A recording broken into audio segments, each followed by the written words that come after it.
It was the nicest whorehouse you ever saw. Hi, Al pals. Welcome to Big Al Presents.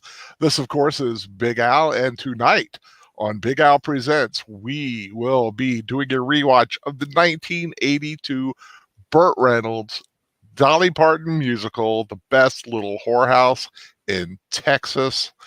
I have loved this movie since I saw it in the theater in 1982. It's just total fun and total cute. I've been wanting to do a rewatch of it for a while, but it was always a little there was always a little trepidation because of the title and the subject matter. And quite frankly, there's some boobs. Let's face it, there's some boobs. Yeah, just look at my avatar. Yeah, right. but I'm talking uncovered. Yeah, uncovered boobage.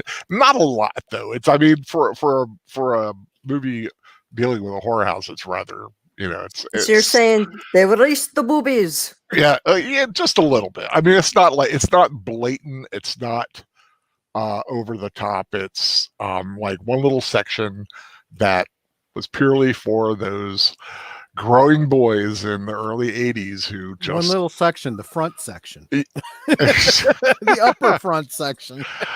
And of course, with me tonight is...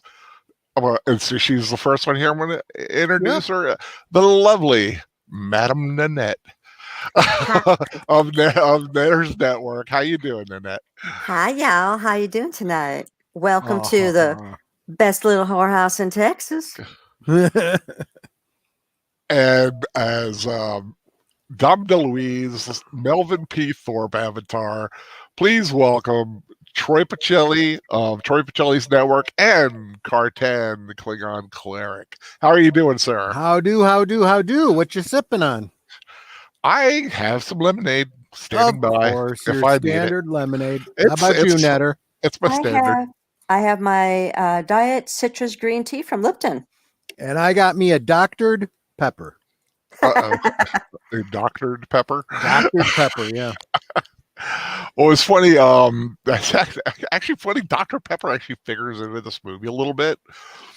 I don't know if it was the director or somebody. They were trying to get inspiration for like the film and the scenes. And one of the things they watched were some Dr. Pepper commercials. I'm a pepper, he's a pepper. Written by Barry Manilow, as I recall. Yeah, not surprised, but yes, it was one of the things they watched to kind of get an idea of scene shots and things like that, and how it could flow. I'm getting a little feedback. Am I on somebody's machine back there? That might just be because I'm eating popcorn. I figure since we don't have Sound Engraver joining us because of the subject matter, I can probably get away with munching. Yeah, I'll find out a notch or two and see if maybe it's me. I just happen to notice it, so I'm not too worried about it, and I don't care who drinks or eats. You're right, Sound Engraver's not here, so this would not be a film I would suggest for our little bit. And I'm not going to censor myself tonight. I am going to say the title. The best little whorehouse in Texas. It's a whorehouse. It's what they called it. It's the name of the film. We're adults here, most of us. We can deal reasonably with that. Well. And I will say this up front: if you're watching this film, it is R-rated. Like I said, there is. They show boobies. There are some boobies. There's some bad language. Honestly, I don't. It's been a long time. I haven't seen this in years, but I don't remember it being all that bad. In fact, it's really not. As a preteen, I was kind of disappointed. I expected more. Yeah, you're right. But I just want to make sure because like I said, when you see a title like Best Little Whorehouse in Texas, you expect to possibly see lots of, stuff on set in the house. But I will say there's another film out there which is about a brothel called the Love Ranch, which has Helen Mirren and Joe Pesci. Joe Pesci, and they which is kind of based on the Mustang Ranch, how it was operated. But it's funny because there actually is a Love Ranch. which was owned by Dennis Hoff, the same guy who owns the Money Ranch. Yes, I know a lot about the Nevada brothels. I know a lot. I know the people, some of the people. Dennis Hoff knew me personally, which is kind of funny. Never met him, but he knew my name, and he actually shouted me out several times for what I did. I was a moderator on their message board to keep things tame, because you get some of those guys get a little rude. And I only even know that name because I followed his political campaigns, and he had some legal cases that I was very, very interested in. Yeah, Dennis Hoff was an interesting guy. I always wanted to meet him, never had the chance. Like I said, bounced some messages with him, and I got a call out a few times on. They had a web show on. Each of his houses had a show on a different night, at a different time, different night, and the girls would, they're independent contractors.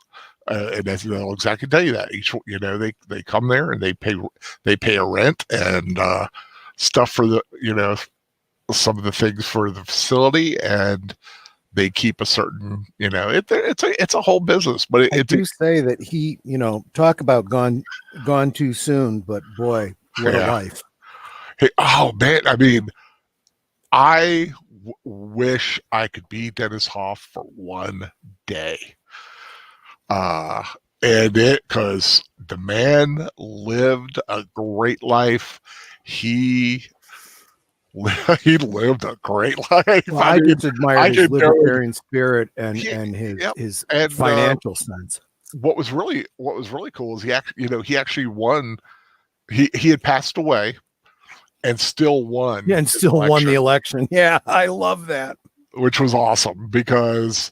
And it was, like I said, I remember reading that on Twitter. I saw Dennis Hoff dead. I'm like, what? And then I got on the message board, the Money Ranch message board, and just everybody couldn't believe it. I mean, all the news articles I read, the girls there were just all broken up about it. They were. He was a very beloved guy. He was very kind to them. He took care of them. He was a very good boss, and there was very few. The only ones that were really speak out about him like badly are like girls that he was in a relationship with at one time. Like he dated those things you got to kind of expect aren't going to go too well. That's probably not a smart thing to do. Not a good thing to. But that's what he did. He liked those kind of girls. There's no. There's no pretense there. What it's a business transaction. I'm paying X amount for X product, and it's kind of weird. A lot of people are really weird about it, but I have a libertarian soul in a big way when it comes to that kind of stuff. My views go all over. I have some liberal views. I have some conservative. Most of mine are libertarian though. But anyway, let's see who we have with us here. The first one that's not on the stream. That's not in the panel, right? Exactly. Seemed to be Melissa Harris. How you doing, Melissa? Of course, I agree with you. That's who I'm seeing first too. There was the second thumbs up, and the first comment. I was the first thumbs up. If anybody wants to know, yes, I do thumb up my own. I did not pay attention to what number my thumb was. Yeah, I just go back. I just do it when I do it. You're right after me.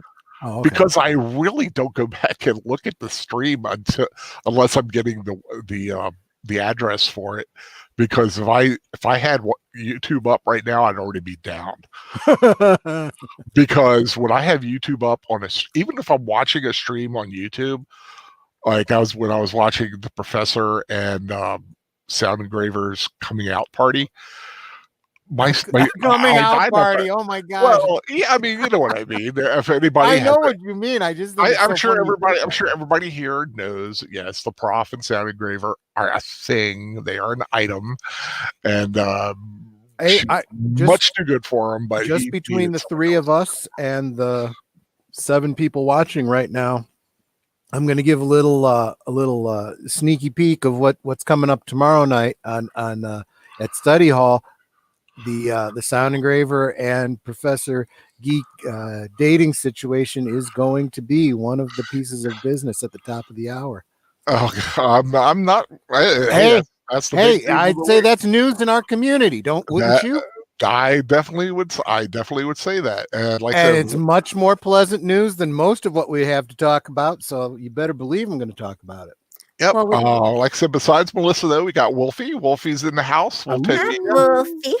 How you doing, sir? And I think those are the only ones that have really, just So- Wolfie and Melissa are the only ones that have really said anything. So if say anybody hi. else is Anybody- here, say yeah. hi. We can say hi back. Yeah, say Exactly. hi. Give me a little call. Don't lurk. Don't hide.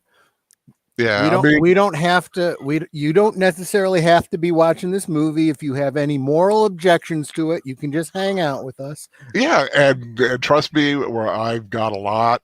I got a lot I could say about my views on legalized prostitution, but this is not a movie about legalized prostitution. It's a movie about illegalized prostitution. About illegal prostitution, and it's actually based on a true story. It took place in the early 70s. There was a chicken, and it was the chicken ranch, and it was in Texas. And there was this whole big and a big outcry, and it got news, and then suddenly, everybody shined a light on it, and that was it. I wonder if the guys that do those videos, what's the difference? Like, have covered this. If not, I'm going to reach out to them and ask them to.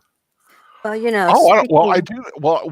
Okay. Well, remember, there was also a Broadway play.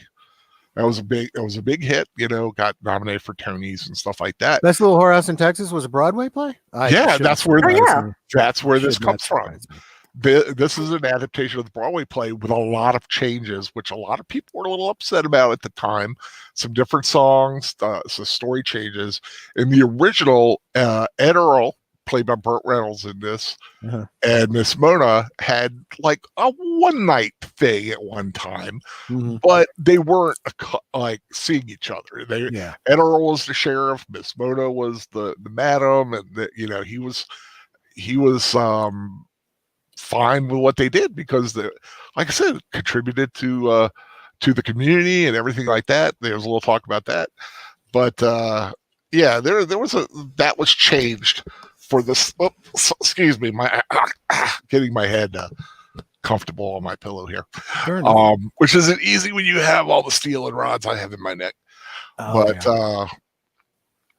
was it's I got like 12. Have I ever showed you a picture of my X-ray? I'll have to do that one day. I have a picture of my X-ray, which is like six screws on one side, 6 on the other, and rods connecting them all from C2 down. Like basically my entire neck is like metal held together with screws, rods, and good intentions. I knew it. It's a robot. No, if you ever get into a fight with the Highlander, you kind of got yourself an advantage there. I remember waking up and I was wondering. I thought I was going to have one of those like rings on my head, where your head's connected to those rings. Yeah, exactly. And I asked him, and I kind of joked with the doctor after I finally had to intubate a big take out. That is a pain in the ass. So I could sympathize with the COVID people. I've been on one. But I asked him, I got one of those rings. He goes, "Trust me, your neck's going nowhere." Hey, I'd like to share some good news if y'all don't mind. Oh, that's right. Yeah. Oh, what I think our hope. Yeah. What's really interesting is that, for those of you who were there, I know Melissa was there and Wolfie was there and Big Al was there and Troy, that we watched the Charlie Brown Thanksgiving special. Yes, we did. I have over 6,000 views. I am so floored and so encouraged by that. And it's like, wow. We have a very similar number of thumbs down to thumbs up too. Yeah, I have 38 thumbs up, 49 thumbs thought. down. I think it's because they expected to see it. Exactly, sure and that's why they're out there looking for the Charlie Brown Thanksgiving because they can't get it on television. Yeah, because they can't get it on television. People are looking for it. It's exactly right, but. In fairness, and she did add a pinned comment saying it's still on Vimeo. Check the video, and I give you the link in the comments. Yeah, it's out there. It's out there. Trust me, I know. It is out there.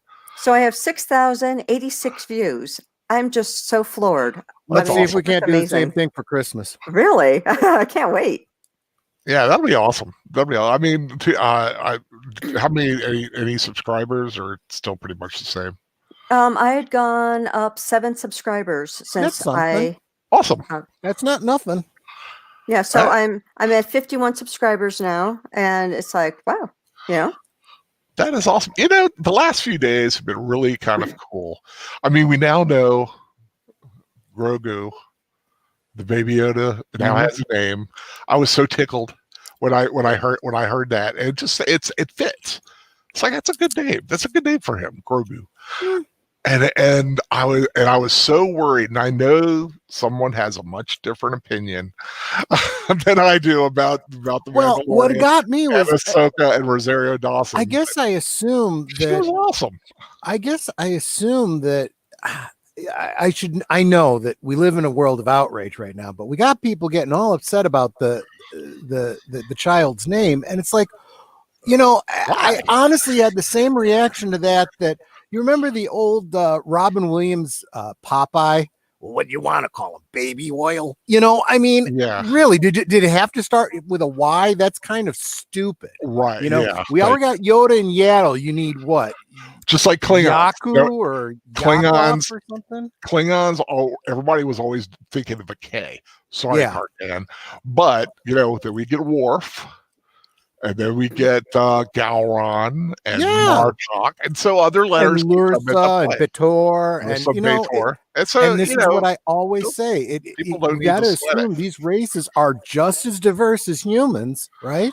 Mm-hmm. They can't all be identical. But I figure Yoda and Yaddle are probably the equivalent. Their world's equivalent of Jack and Jill.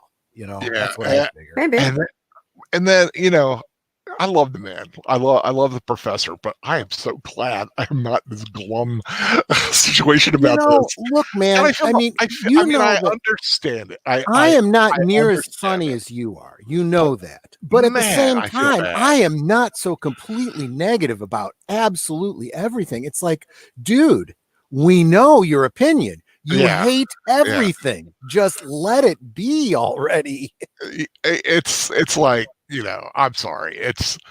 Rosario played the part flawlessly. Netta, what did you think of Rosario Dawson as Ahsoka? I don't like the character of Ahsoka. I know that. From just watching her in the cartoons, I just didn't like her. She was very opinionated and cocky, and I was like, no, that's too much. That's not how a Jedi should be acting.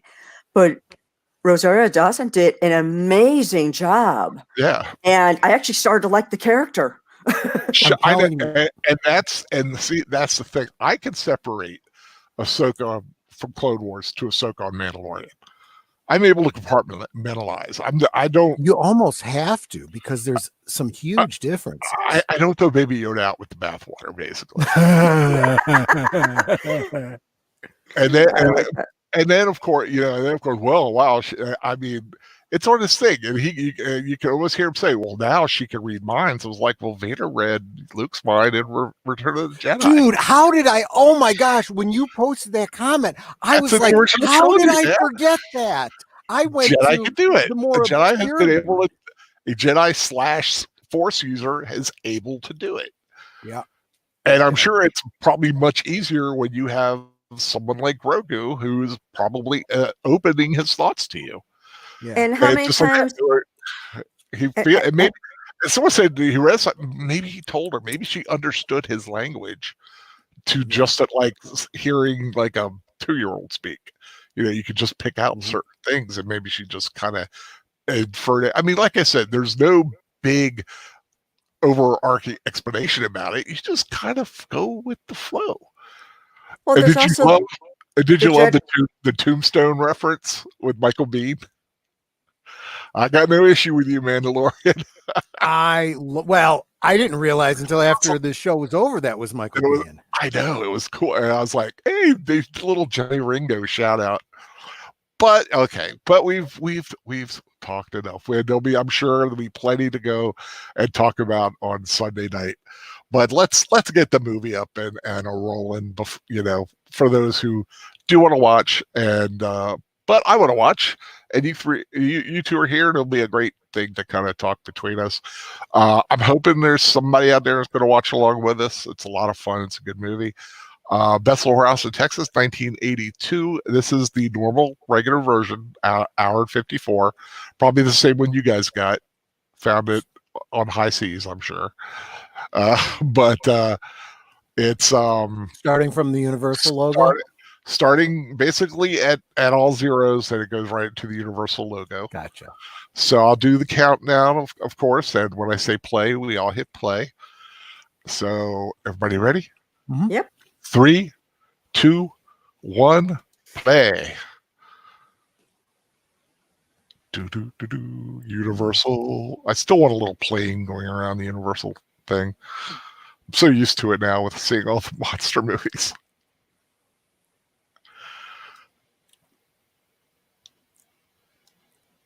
Oh, I don't know why I got my volume so low. I love those old-timey photos and that. Is that a harmonica? I actually can't hear anything. I don't know why I'm not getting any sound. I don't know. It's like a harmonica. I'm hearing like a violin or something. Jim Neighbors. That might have been it. Well, yep. For the first line, it's the nicest little whorehouse you ever saw. Yeah, nice looking house. Yeah, it was on the back lot at Universal. Same one that was used for House of 1,000 Corpses. The same house as whatever that family was called. Got me. I don't know. I know. Yeah, it was a big horror movie, but it's the same house where they filmed it, and it was built on the same spot as the Bates Motel. And they, of course, moved the Bates Motel to where it's at now, and this was built on the back lot and used in a couple films.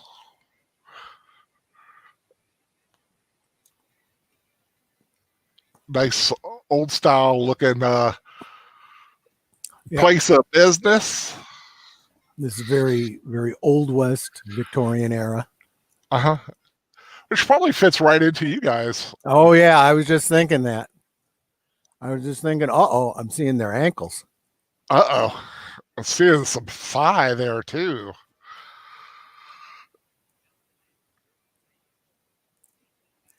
I like a nice bowler hat though. Yeah. $2. Oh my, if I had a pocket full of cash back then.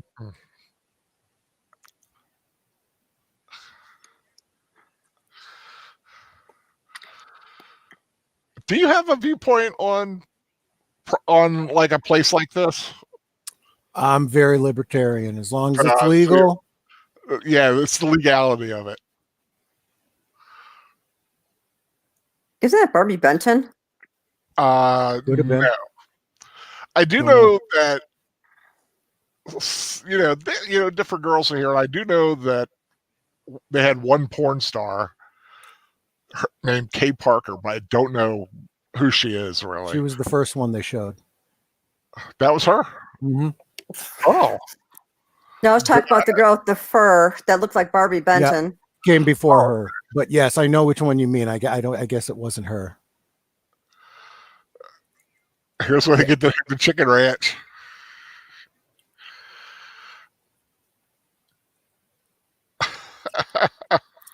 So now it's like you can get lucky for a chicken. Yeah. Well, I'll tell you, you get enough chickens. It's food. I like that line. One bird, one lay. And then they show you out. Look at that. That's a lot of chickens. They are not going to go hungry. Nope. And it wasn't poultry.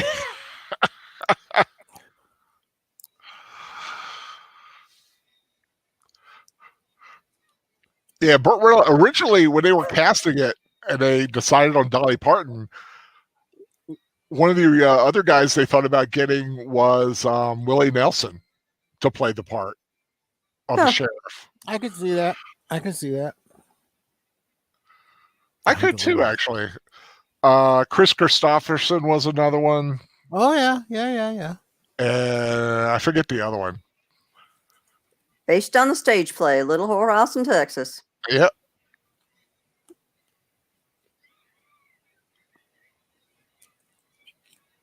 Yeehaw. I do like how it goes through the period of time. There's the 60s. Mm-hmm.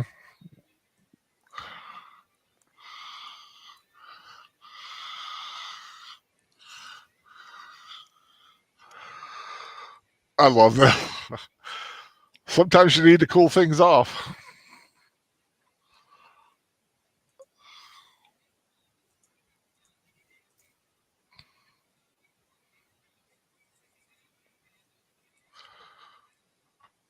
I've never seen the stage play. I'd like to see a adaptation of that, like full out.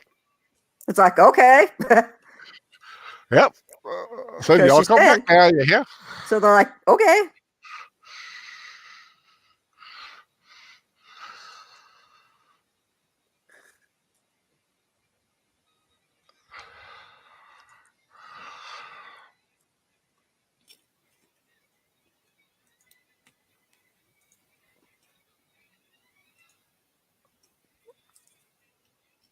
Hallelujah.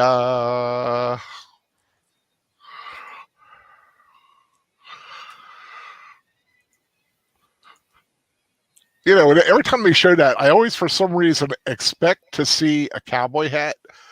And I keep remembering, no, that's McClintock, where John Wayne throws this hat up there. Oh, yeah.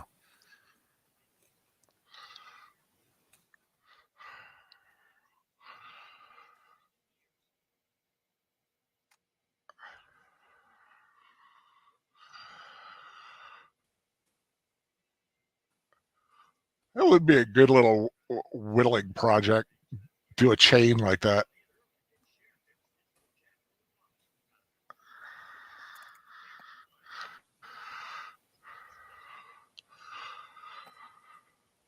I think this is one of 3 movies that Reynolds and Neighbors did together. I think the others were Stirker Ace and Cannonball Run 2.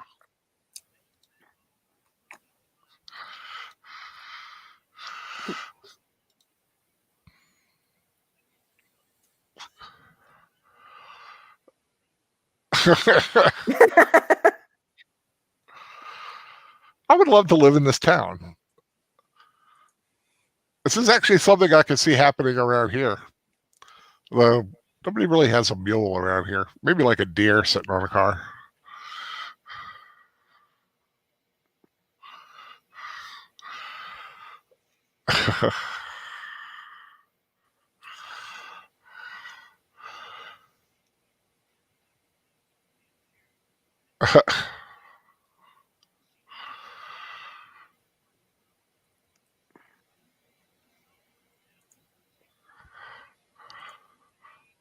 That is a pretty little house, though. Yes, indeed. Look how tiny her feet are. Right. She's got such tiny little feet. Those are at least size 7s. Well, they look small. Well, comparatively, I guess. You know, when you go up, it definitely looks small. There's Avatar. Yep, there's my Avatar. That woman has curves for days. Yep. You know, I will say, Dolly's never gotten the credit for just how beautiful she is. Not to mention just all around classy. Oh, definitely, definitely. She's got a new Christmas album out, I believe, this year.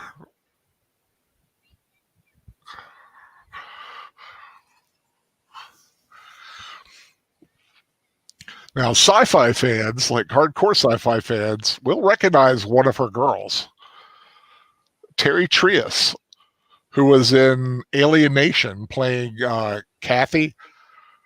Did you guys watch Alien Nation, the show? Yeah. Mm-hmm. Remember the alien woman that Matt dated? Yes. Terry Trias. She's one of the girls here. In fact, she's the one with the cowboy hat on back there, that white cowboy hat. I don't recognize her with hair. I know. That's the weird thing.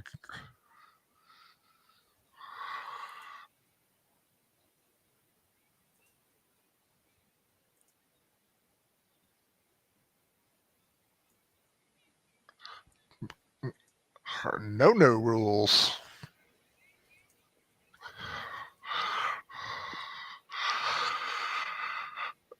Which is funny because there actually is a working girl named Ruby Ray at the Bunny Ranch.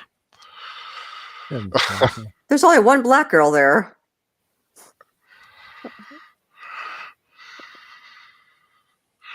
She's really pretty too. Oh yeah, they're all all of them have something going. Which is funny because the one blonde girl has a tattoo on her shoulder.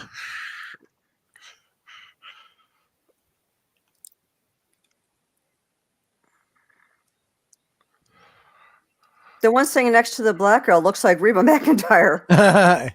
It's not her, but yeah, a little bit. Not Reba, but Barbara Mandrell was considered for the role of Miss Mona at one time as well. I can see that. And she looked a little like Anne Margaret. Yep. Now that is a tailored top. There's no doubt about it. Oh yeah. It has to be. She's got tailored bras. And she's natural, right? That wasn't an advancement. Absolutely. That's just pure blessing of the Lord. Now, I don't know if there's any enhancing going on, like corseting or anything like that, but I don't believe she's had any kind of surgeries. Yeah, I'm sure she has the corsets and stuff. Oh, I love that dress. Get that tiny little waist. Oh, that all has to be handwork, all that glitter on there.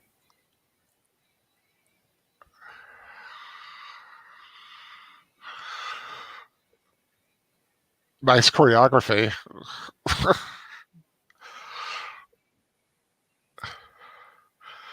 Now, like I said, 1982, I was 17. And this was definitely, getting the hormones flowing when I was a kid, when I was that young. You wanted anything at that, when you were like 16, 17. And this seems pretty tame to me. I mean, it is, of course it is now, you know. But I'm saying young Big Al. When you also consider movies like Porky's and Animal House. Yeah. And this came out, this came out around that same time. Yeah. But you enjoyed that. And if you look back at Porky's, well, yeah, there's that one main scene. But it's not too bad.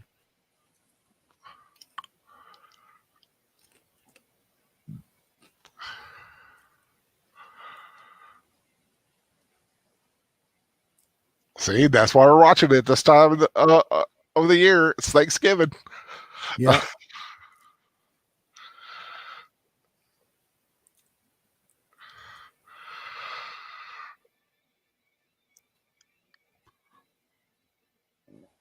Back country roads.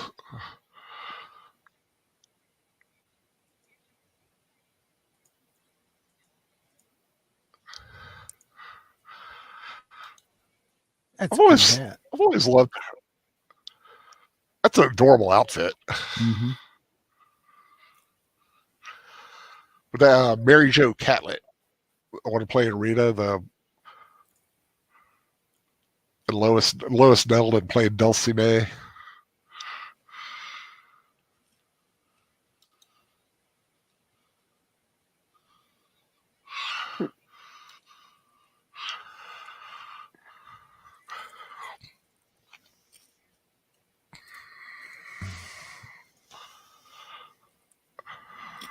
Bye. Bye.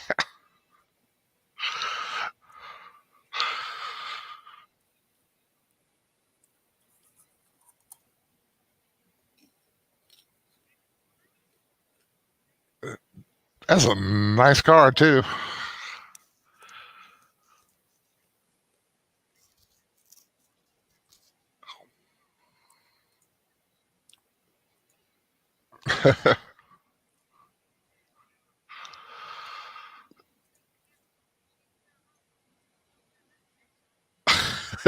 I love that line.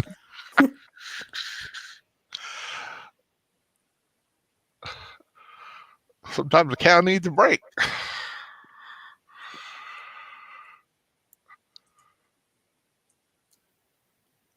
Here's where I think she's a Time Lord. Because he was racing there and she beats him and taking it all nice and slow like she was. Oh, look at that old fridge. God, I love old appliances like that.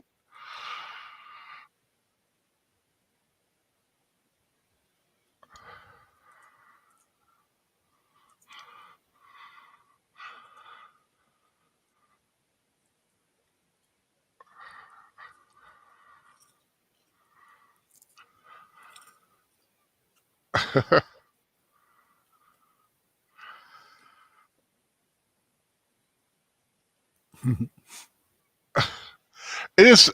I will say it is an enjoyable experience, that aspect.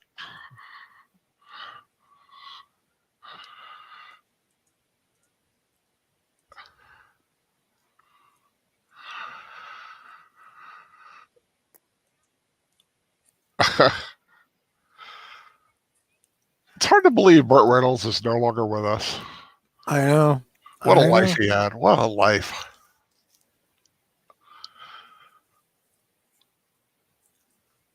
Were you a Burt Reynolds fan or casual fan? Or? Well, I liked him in oh shit, what was that movie? He had to race Cannonball Run. Yeah, Cannonball Run. Cannonball Run. About Smokey the Bandit. Yeah, except for I didn't like Jackie Gleason there. I don't like mean people in movies. Really? Oh wow, that was a great role, I thought. I mean, yeah, I know that was his role, but I don't like mean people in movies. It's like, if you're being mean, I don't want to watch you. So, Star Wars, you don't like watching it because of Darth Vader? It's a different type of mean. Yeah. Okay, I'm just checking. Just checking. Villain. Yeah, I mean, look at that corset she's wearing. It is cinching her waist, you know? But, she does have a tiny little waist. I mean, like I said, those curves are real. They're accentuated by that corset. No. You're right. They are real. But I'm saying you can attain that from corseting over time. Oh, yeah. And I don't know if she has or not, Yeah, it's amazing what I have heard some ladies doing, like in the old days, like taking out ribs. Yeah, I've heard about that. There's actually a girl who corseted herself so much that she's got something like a 14-inch waist, and she can never take her corset off because she has no structure now. I wouldn't be surprised. And it's caused her a lot of internal damage with her organs because they have no place to fit. Is this like someone like that should have had sense, or is this like another country, or? No, because you know about those Chinese women with the feet. Yeah, she wasn't Asian, but I don't think she was American either. But she let me see if I could find Google her and see if I could find it.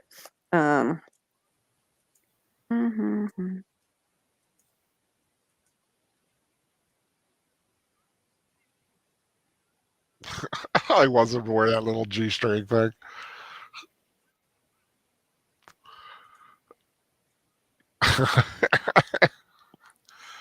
Girls have all the power. Okay.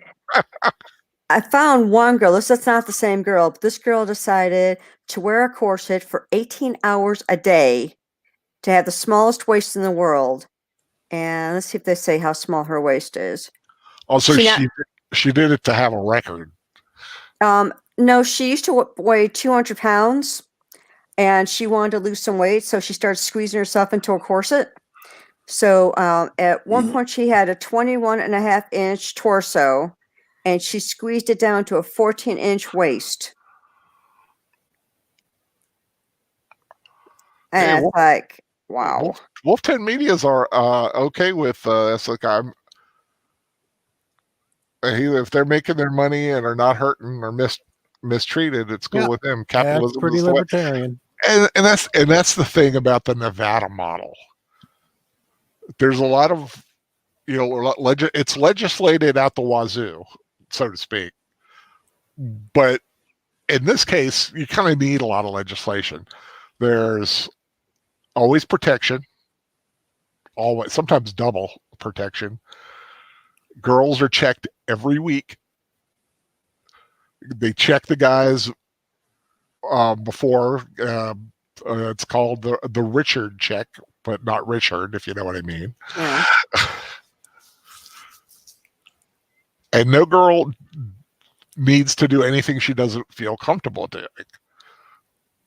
If she don't want to do it, she don't do it.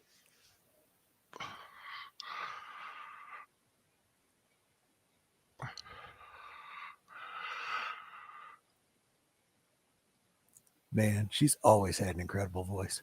Yeah. And Burt Reynolds, God bless him. He's not bad, but he's not a singer.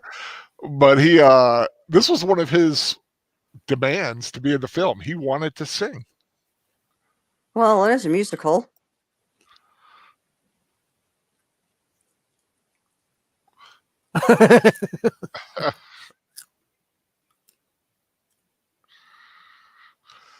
Old Spice.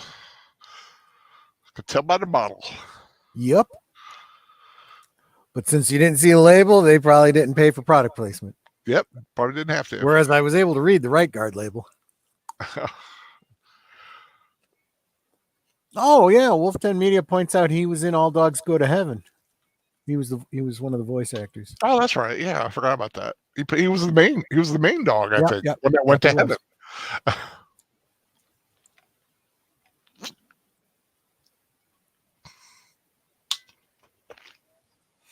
It's also why I could see Chris Christopherson in this role. Mm-hmm.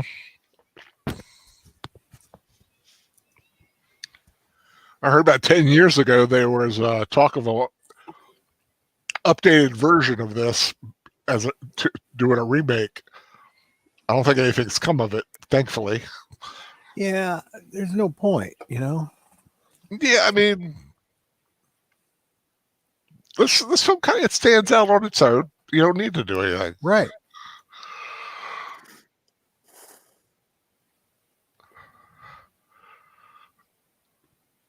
Dang it, Deputy Fred.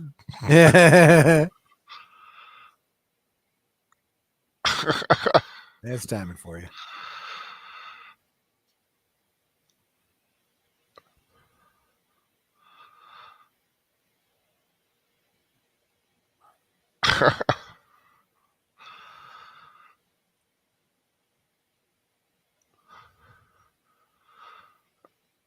This is a nice little country house, though. Nice little porch. This better be important.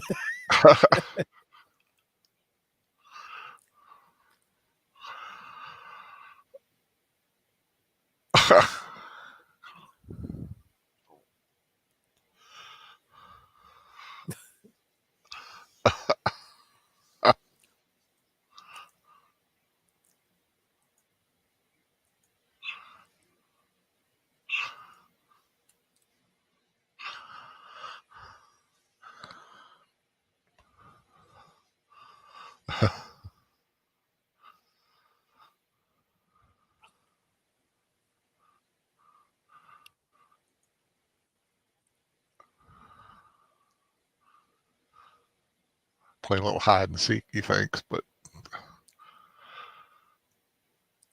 yeah, I do want to do a rewatch of Smokey and the Bandit, because that That is my favorite Burt Reynolds film.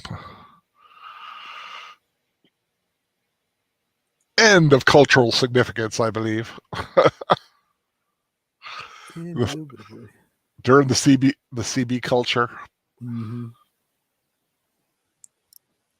Okay, why'd she leave on him? Well, I think she probably heard that he was needed, and a little thong thingy. Japanese slingshot. Japanese slingshot.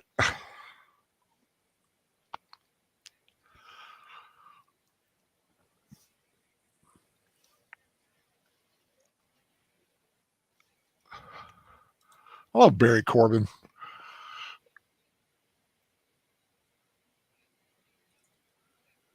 I love a good cigar. I haven't had one in years. I've never really did you ever like smoke cigarettes, or you just like I bought a pack of cigarettes once. They sat underneath the driver's seat of my car until they all went stale. Never bought another pack. Why'd you buy them in the first place?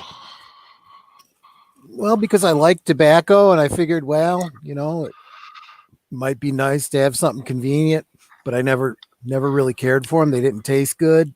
Mm-hmm. I didn't bother with them. They weren't like cigars or pipes, All right. I've always thought about a pipe, but I just, just never been a smoker. And if I want I do like the smell of a pipe tobacco, especially like the infused ones like cherry or whiskey. Here's the thing, cigars are for smoking. Pipes are for the what do you call it? Oral fixation? No, because they both kind of are. I was going to say for the process of it, mm-hmm. The ritual of it. The ritual, yeah, that's the word I was looking for. Thank you.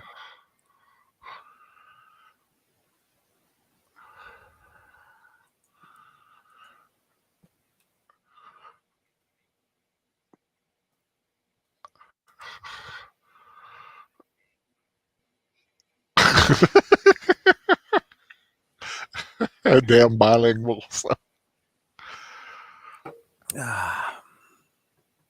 Robert Mann, of course, from Soap, if anybody remembers that show. Yes. Yep. Yes.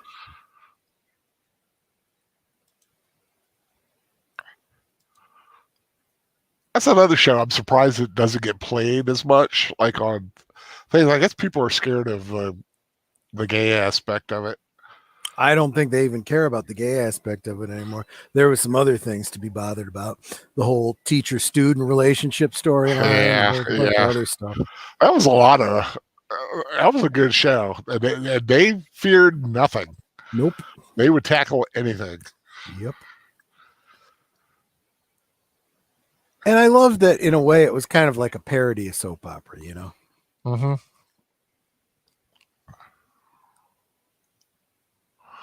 Melissa's against prostitution, which that's fair. Like I said, there's a big difference between the legalized Nevada type, the contained regulated one, and then street prostitution, which is a very bad thing because there's just nothing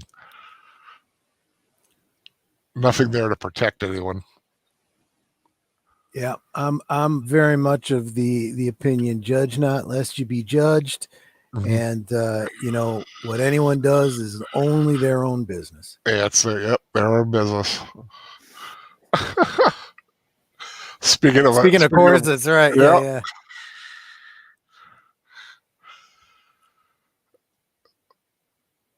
One of Dom DeLuise's thinner phases. Now, this I find ironic because that was appropriately fitted. The only reason he was having a problem with it was because it was bunched up behind it. And actually, that's not considered to be a corset. That's considered to be a waist trainer. Yeah. Mr. Matchstick in the house and Sir Torrin Clegane. Hi, sir. How's it going? Hans. Oh, by the way, for anyone that wants to know, Dom DeLuise, that's not his hair. Yeah. So Torgo is like Soap was the show that showed how a creator should deal with SJWs. Good point.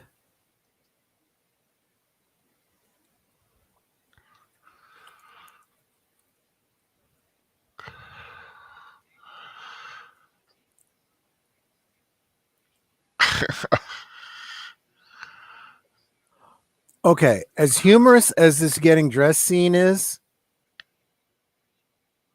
it is a slimming looking outfit. Yeah. When he's all said and done, he's actually done it. Did he just? Yep. He's he stuffed his pants. Wow.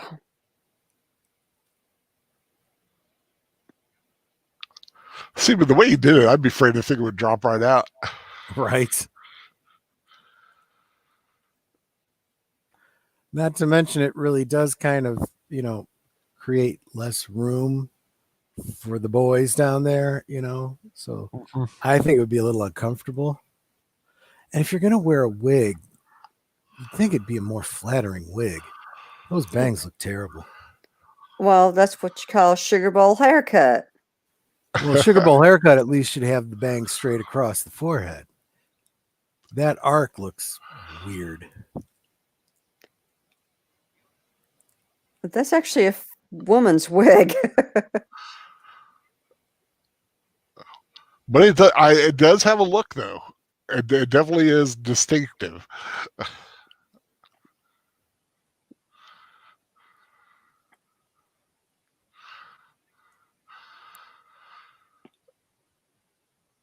And he was, like I said, he was kind of based on a real person. A real person, sort of. I mean, very wildly loosely translated. Yeah. Oh my gosh! Now I suddenly get the outfit. He's trying to be evocative of the Rangers.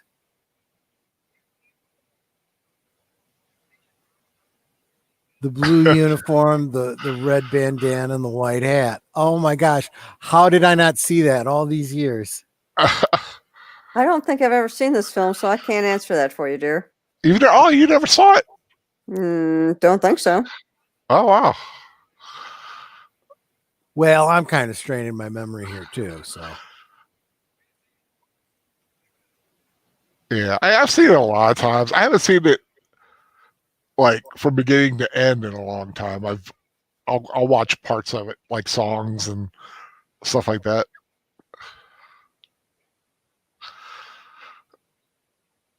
Can also tell he's not used to wearing cowboy boots.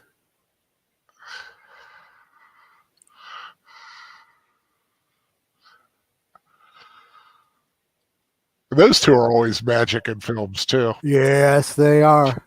Cannonball Runs, The End. Did you ever watch the film The End? Oh, yes, I have. And that's an awesome film. One of my favorite scenes is when he drinks the bleach or whatever it was. And he spits it out, and he's trying to get the taste out with the potato chips. And he looks at the bag and he goes, "It's true. You can't eat just one." Yeah. But he goes, "It looks like Walt Disney threw up." Yeah.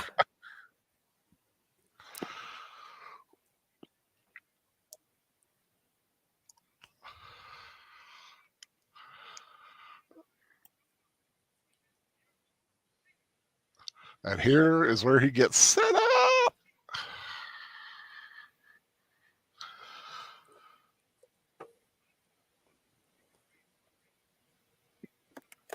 Got something against chickens?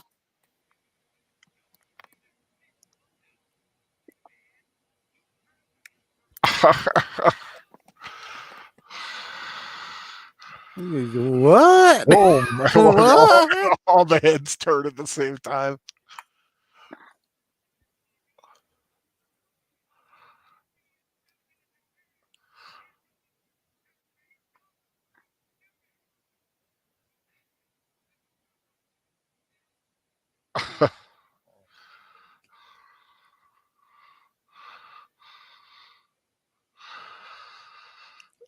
Wow.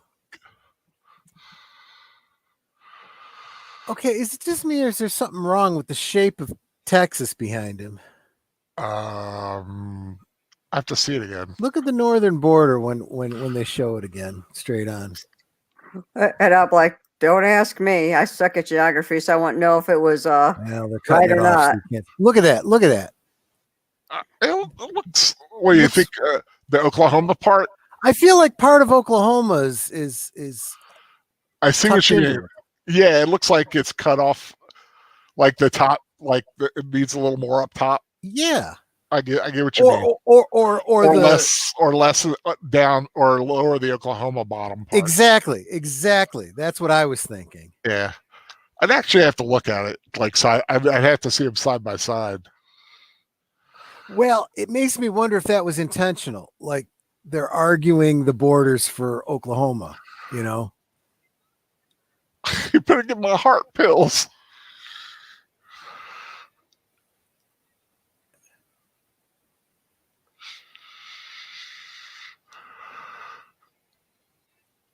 All those TVs. Yeah.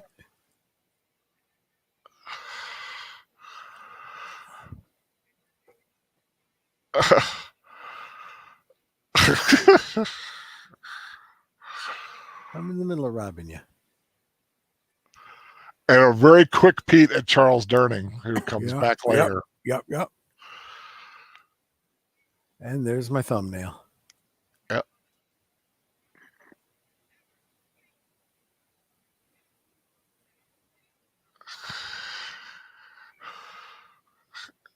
Dance on Dom, dance. That's how you stay skinny. You use a lot of weight when you dance. Yeah. That's what they say. Like the Dancing with the Stars, they lose a lot of weight. Well, it's like the movie Hairspray. The girl, the one girl, the lead girl, is supposed to be really heavy, but they had to keep making her eat like donuts and stuff to bulk up because she danced and she'd lose pounds and lots of pounds. And they're like, "You need to fatten up. Eat some more donuts." Poor girl. Yeah. Well, yeah. When I was reading up on this film was like one of the biggest musical openings of all time. It was a big hit when it was out, and its first week in theaters, it knocked another film out of the #1 spot that had been there for 6 weeks. E.T. the Extraterrestrial. Huh. Wow.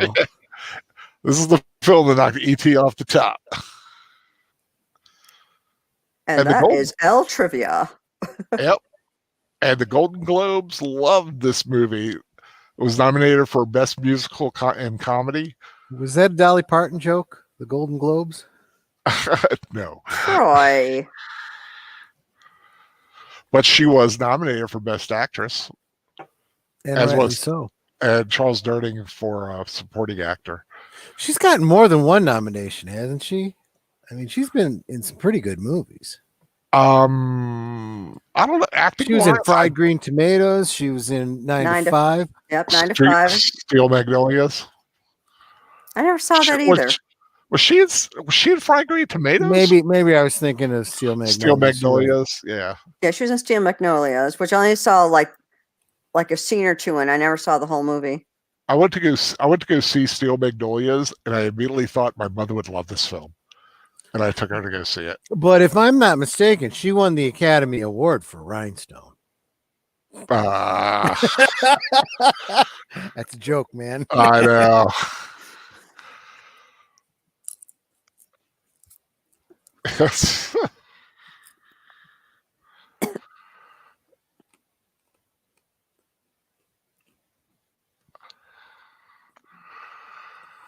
You know, he brought his own singers.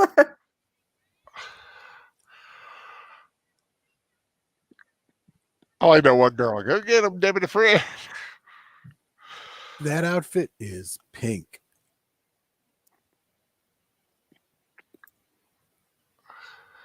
Oh, and Dolly Parton's hair, that's a wig too.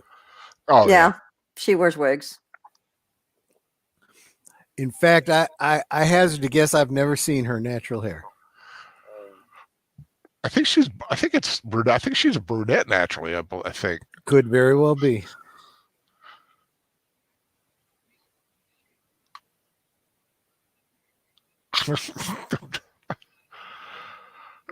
Trick riches.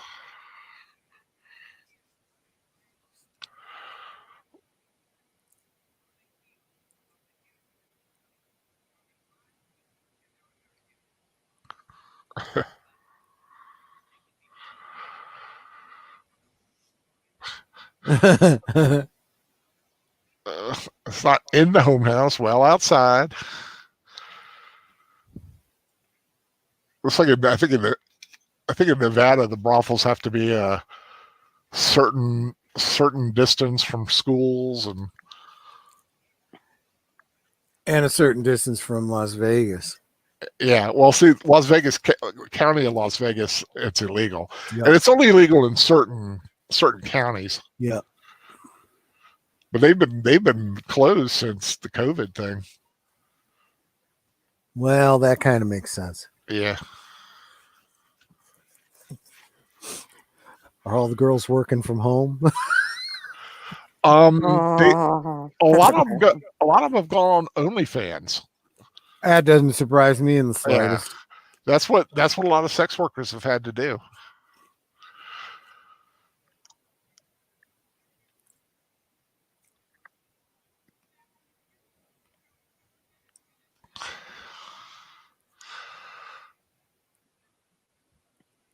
Stop that copulation.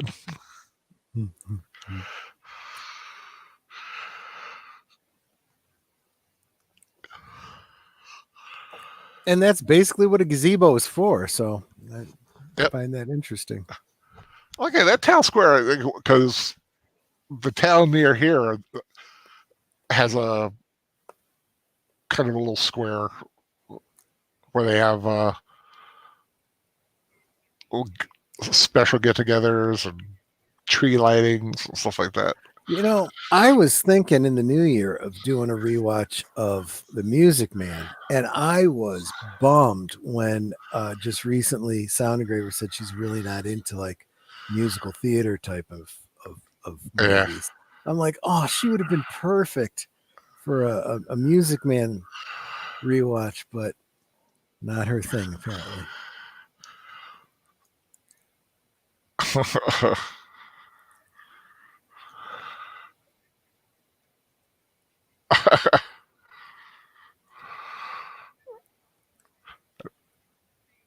Uh-oh.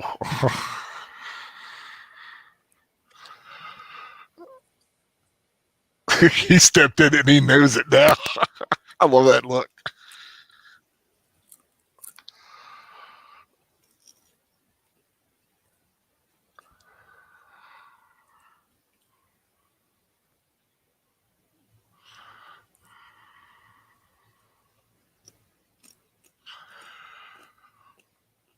Wow, that must be close to Louisiana then.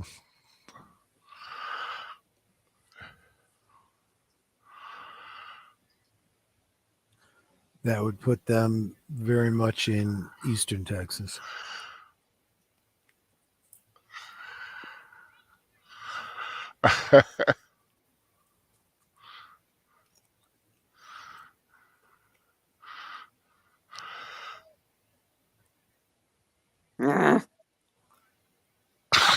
I love this. I love this whole scene. Yeah.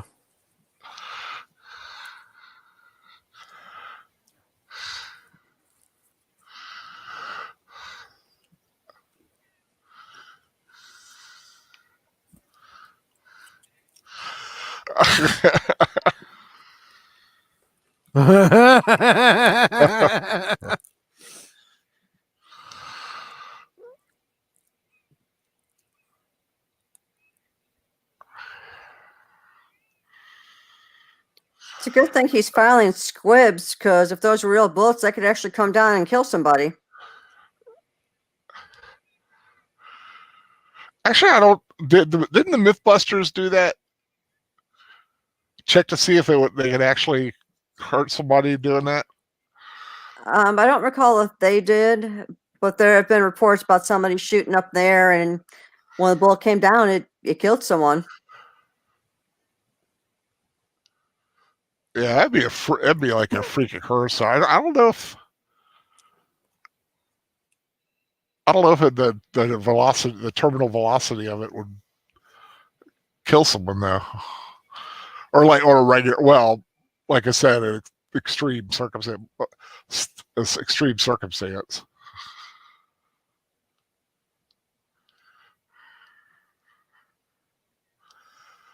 Well, that jacket he's got. Well, that camel sheepskin thing.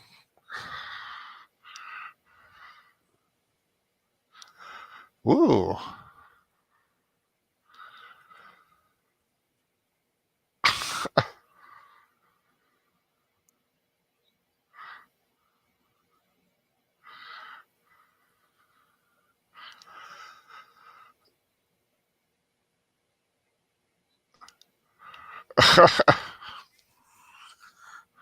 No peckers.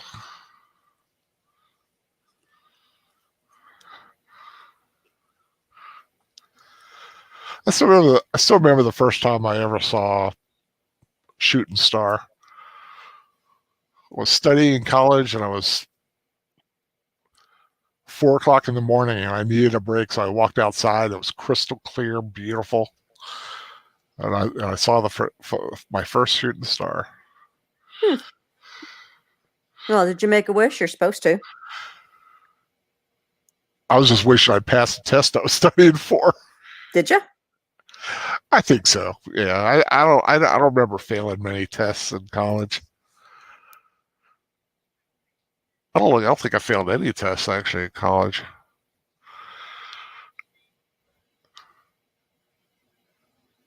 Mostly failed a lot of my algebra tests in high school, but everybody failed them, and he had to grade on a curve, or nobody would have passed the class. He was a terrible teacher. Let's see. I failed algebra, but somehow managed to pass geometry with a D. And then they gave me algebra to take again my senior year, like just kind of sprung it on me, like, oh, by the way, you need to take this and pass. Yeah. And the teacher could tell I just wasn't getting it, but he could see that I was trying really hard. So he gave me the lowest possible score he can get, or grade he could, where I was still passing. So I got the lowest D you could possibly get just so I could graduate. Because he could see, it's like he could see I was really trying. I just didn't get it. I will say, I did not know algebra until I was doing when I was a paraeducator, and I had to sit in an algebra class, and the teacher was excellent and was able to point, let everybody through. I'm like, this is what it is. I could have why didn't the guy tell me that it was simplifying? I know. All I saw X's and Y's and A's and B's and all these letters. It just didn't make sense to me. In high school, it was algebra. I got an A. Geometry. No, I'm sorry. I got a B plus. Geometry, A. Advanced algebra, A minus. Advanced geometry, A. Got to college. I placed out of those classes. And I got C's and D's in trig and calculus. I was I was completely lost. Yeah. Well, like I said, I got a D in algebra. And so they put me in what was at the time like one of the low math courses. We only needed 2 maths in high school when I went. So they put me in what was called consumer math, which is where you learn all the living skills, how to write checks, how to balance a budget, how to have a bank account, how to, figure your gas mileage, all that stuff. A plus plus plus plus, because it's numbers. It was simple. And I was like, this is what that course everyone needs, because it's stuff you actually use. Yeah, it's like, actually, I think in geometry I got a C because I remember my algebra grade was lower at D. But the geometry one, I wasn't as confused by it because it was mostly angles. Yeah. And we had one test where I simply guessed everything and somehow managed to pass the test with a B. And I'm like, okay. And I literally guessed every single answer.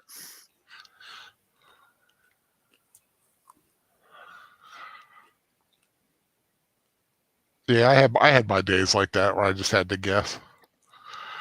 I would like when I had to take a writing test, I had to remember different concepts. I would like cram it. And when I got the test in front of me, I would write down all these little notes right on the sheet. So I could so I had those cues, and they usually work for me pretty well.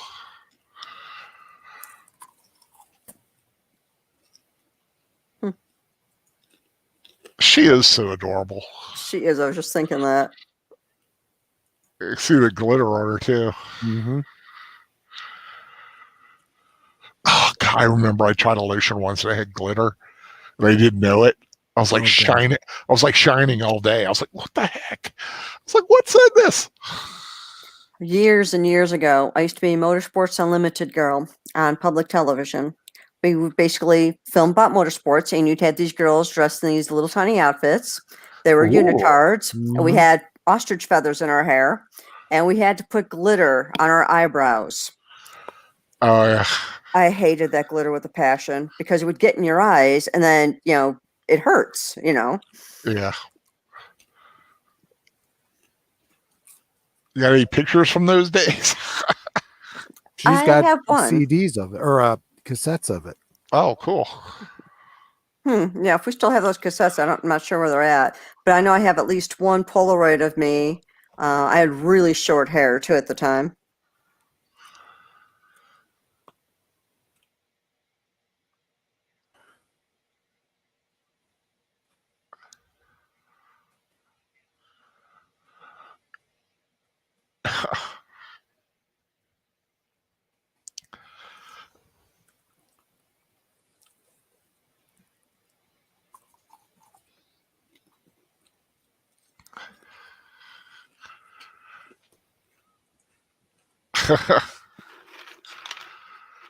Nice shoulders.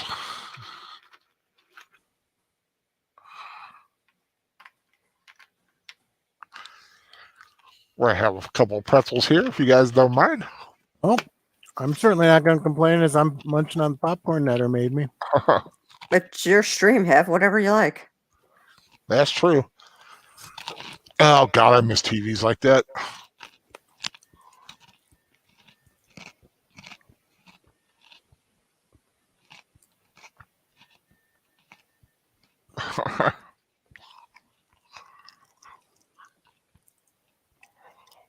Why is he jumping? He knows what a gunfire sounds like. I'll tell you what. I'm getting to the point where I really do not want to deal with this stuff in the community. I'm getting tired of the constant. Everybody should hate Ahsoka. Everybody should hate everything Star Wars now. I'm tired of it. I really am. Yeah. The thing is, it's like only a couple people that are really down on it that I see anyway. Yeah, but we all know one. But it's the king and queen of the community. That's the problem. Yeah, true.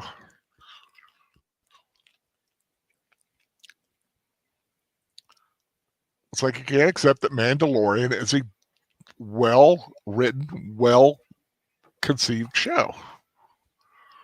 Not perfect. It's not perfect. It's true. There are absolutely flaws, but I'll tell you, the original Star Wars has its flaws. Yeah, I mean, just ask the stormtrooper bumped his head. Ask the Ewoks. Yep. Misa had a hard time with those prequels.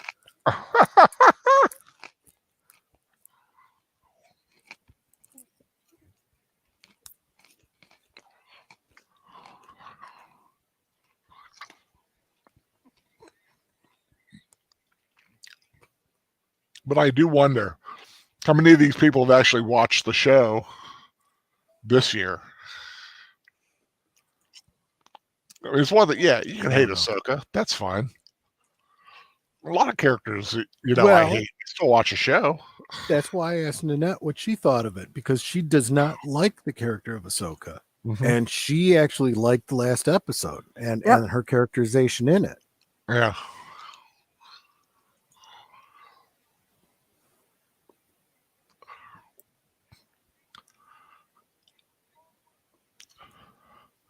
And then, of course, bringing out the big Thrawn name. I don't know. I can't help but feel that if Filoni had his way, he'd actually be taking this to, like a filming of the Heir to the Empire. Yeah, well, I can see him doing it. I can see them doing a spinoff with Ahsoka and Bo-Katan. Yeah, hunting down Thrawn.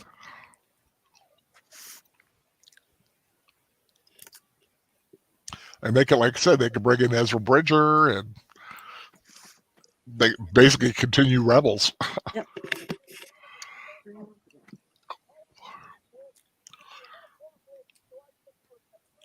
In a New York minute. Ooh. But that is a lot to, I mean, think about it. That's a lot to ask of her. Shut down for 2 months. It's 2 months of no money coming in.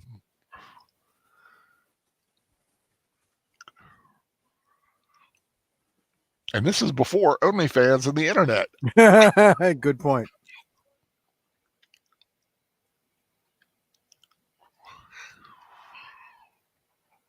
Hey, Wolfie, don't blame me. I'm not the one that's, constantly making posts, that's trying to convince everybody that they have to agree with me,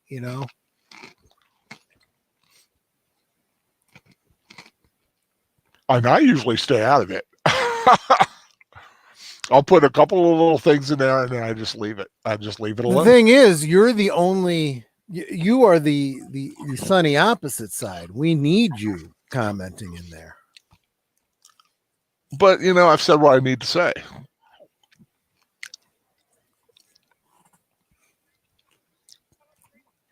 I just noticed in that scene she's wearing a completely different wig, and actually I think that's the best wig she's worn so far.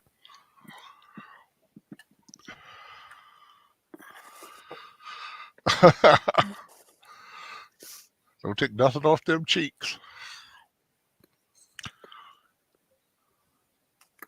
That is a bigger wig, isn't it? Yeah. Oh, look who's on.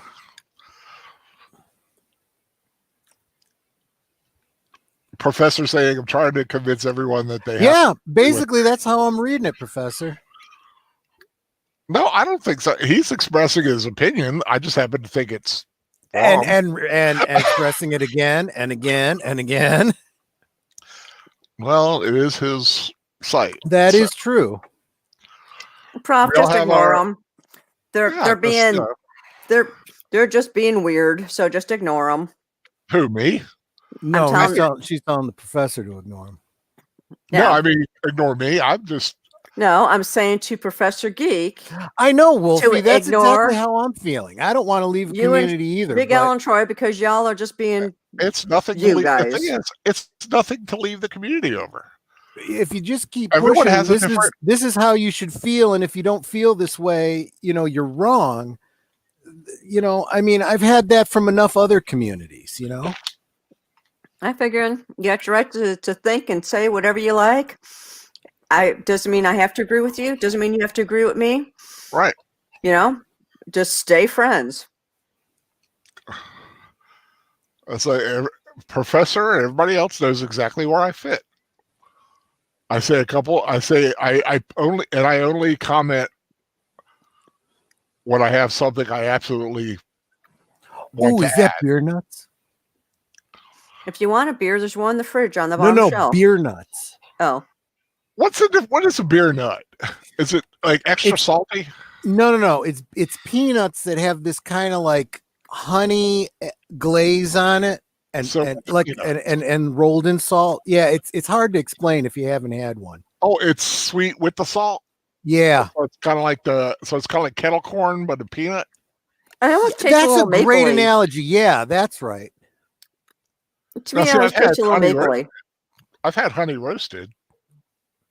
No, this is sweeter than that. No, there's definitely honey. There's definitely honey on it, and if I'm not mistaken, they keep the skins on it, which is something that I'm not used to. Yeah, I've had it. I'm not a big fan of the skins because they get on your teeth. Well, this is the skins are underneath the kind of like shell that happens with the honey and the salt. Now, I will say for this film, this is one of the longer things to get through because it's like the guys dancing.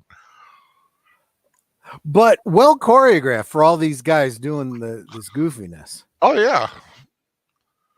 I mean, but can you imagine the incentive to play knowing what's ahead if you win? Yep. Nice tushy. Yep. Better than a football game. So this is the scene for the ladies, huh? All the gratuitous butt scenes. And you know what? You don't get a lot of that in modern films.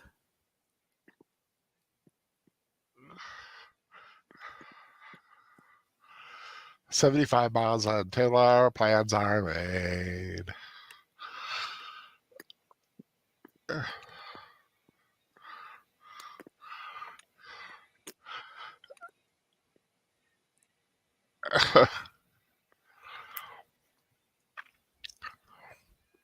I wonder if this was, when did Urban Cowboy come out?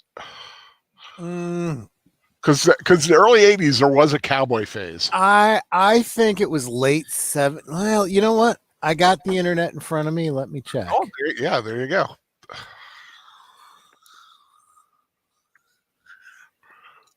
1980, right on the dot. Yep. And that kind of started a little cowboy phase for a few years. Yeah. Not that I think that it's specifically was responsible for this, but you know, I do have to say, cowboy boots. I think they look good. You know, I think cowboy boots are to guys what high heels are to women. Okay, pants tucked in or pants over top? Well, it depends on where you are and what you're wearing overall. Yeah, I mean, if you're being dancing like these boys, you probably want them tucked in so you can see your fancy boots. But if you're a hard-working cowboy, you need to be wearing stirrup pants. But if you're a hard-working cowboy, you let them go over top. Yeah, if you're wearing regular jeans, yeah, they need to go over top. Because that's why they have the proverbial boot cut jeans. Well, good point. Good point. Which the guy on the right is wearing there. Yeah. And the guy in front. But you always see them tucked in like that. Which you're right. It shows off the pretty boot. Yeah. I've never had cowboy boots. But really the only way to wear cowboy boots with pants tucked in is if they are stirrup pants, because and then they should be riding breeches.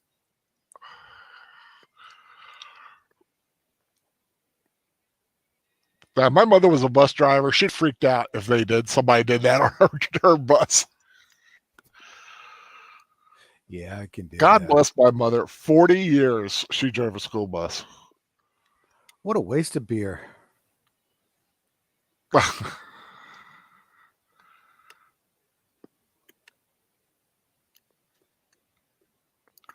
Ooh. And you go in the ditch like that, you're making it harder to change.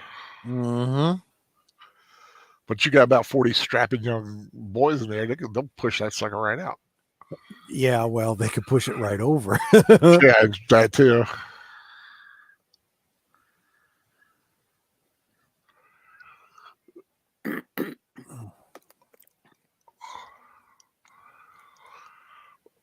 Oh, that's why I forgot about this. The old guy.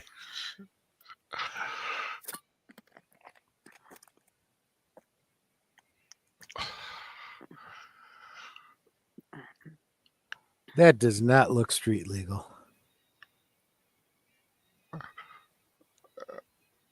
But you know, when I was a kid, riding in the back of a pickup truck, that was a normal outing or something sometimes.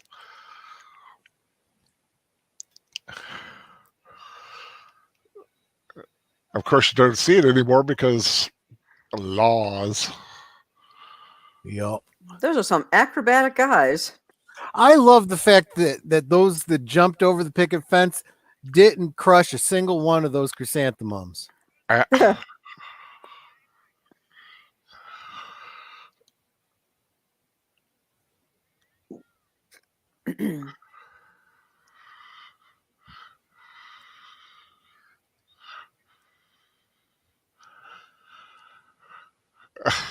Boy, howdy, she is sewn into that dress. Oh, yeah.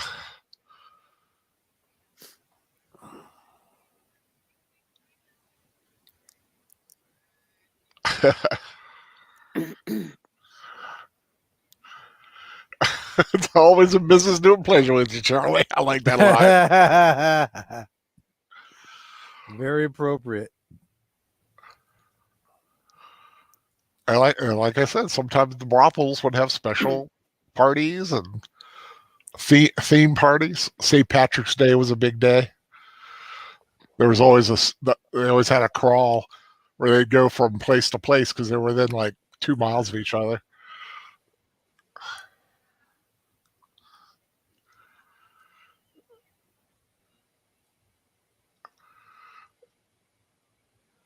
Man, how many bedrooms did that place have?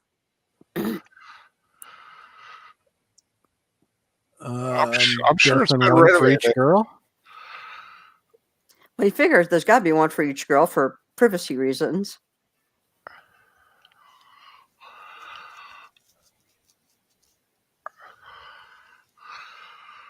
Yeah, I wouldn't want to be hot bunking there.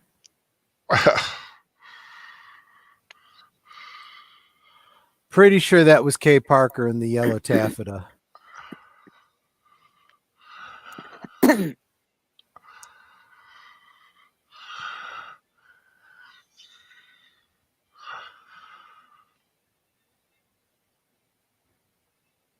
Whoop, there we go. It's like, I'm not wearing this dress no more. And isn't it kind of odd that the one black guy gets with the black girl? No, yeah. I mean, you got to go with what your flavor is. If that's what you're into, that's what you're into. That's right there. That's the one from Alienation. Yep.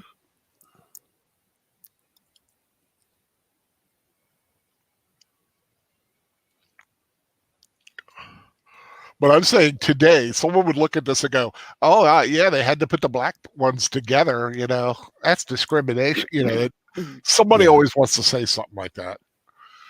You know what? You go to a place like that, you choose the girl you're into. Exactly. And if that's the way you feel, that's the way you feel. Yeah.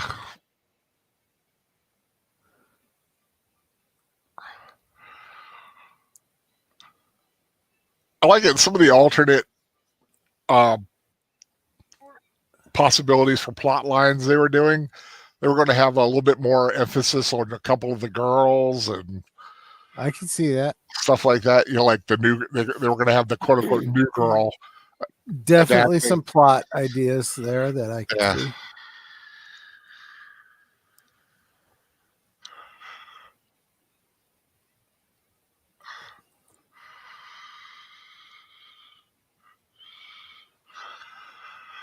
Wow. All I can say is suspenders.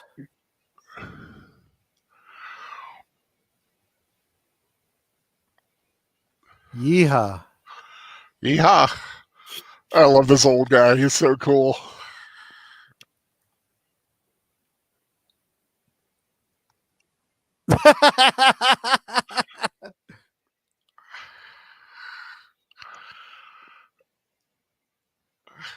And there they go. Whee!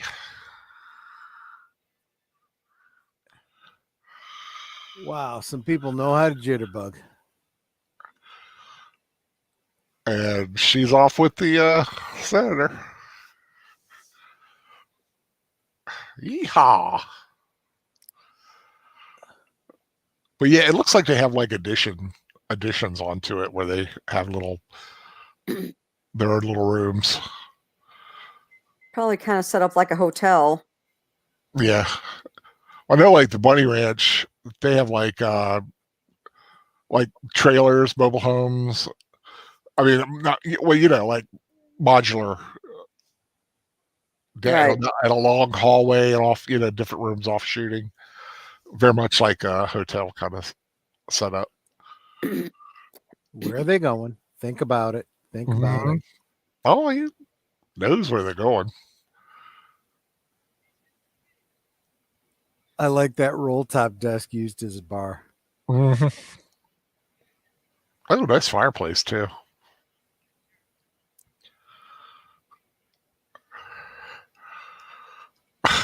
He reads the Reader's Digest a lot. Back in the day, my understanding of Reader's Digest was, a great way to read a bunch of things, get an abridged version of it. Yeah, you get different snippets and articles, and it was a good compilation. My mother got it for a while, and they'd have puzzles and brain teasers and things like that in it too.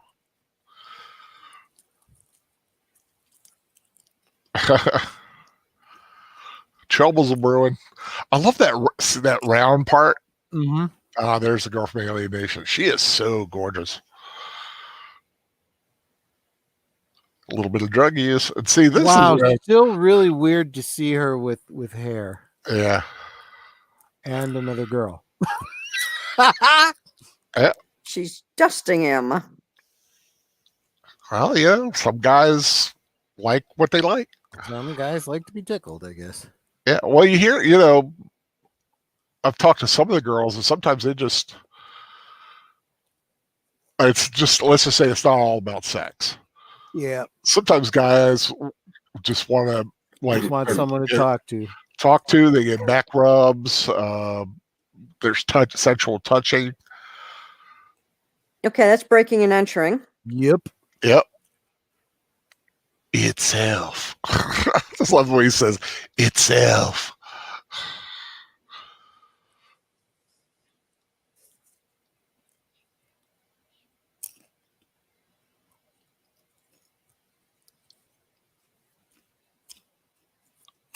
He'll leave his little breath behind there. More breaking and entering. Yep. But he's looking for a story. Yeah, well, it's still illegal, and it's still prosecutable. Yep. And anything that they find here that's illegal, inadmissible in court. Right. But remember, it's not about legal right now. It's the court public opinion.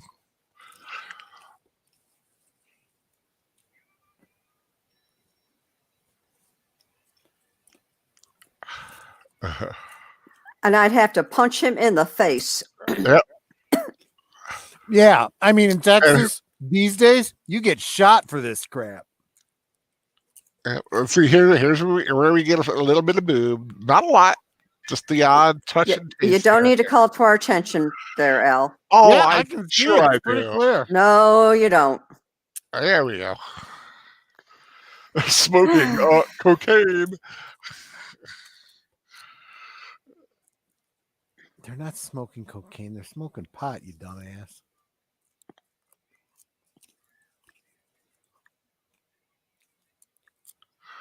And that's assault. He pulled her thing off. Yeah, that'd be assault. And that would be assault, yeah. It's sexual assault.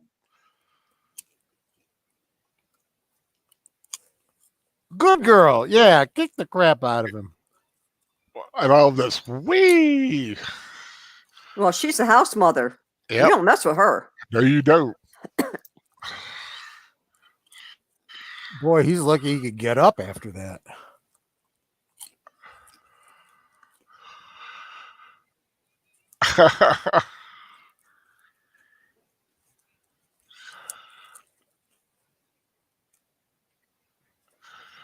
I love that door. That's like cut like that into the angle. That was Kay Parker. Which one? Well, she's already passed. Oh, sorry. This is all going pretty fast. Yeah. And we could be just a little to whoa. And she'd have the right to blast that thing off. Oh, yeah. Inside of her own house? Absolutely. You were breaking and entering. You were trespassing. And you assaulted my girls. Yep.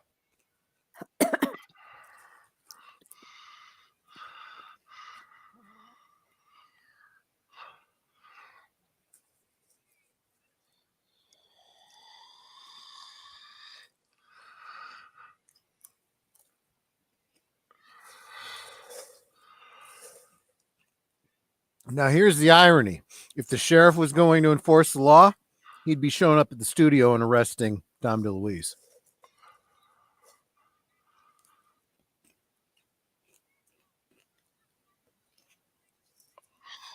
Yep.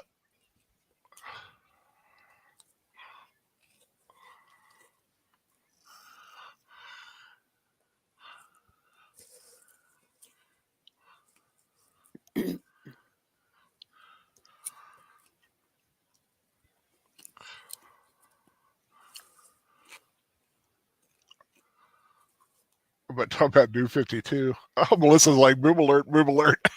Yeah.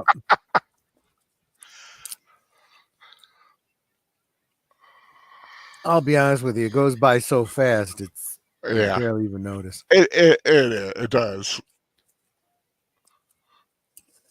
Like I said, for a movie with Whorehouse in the name, it's fairly tame.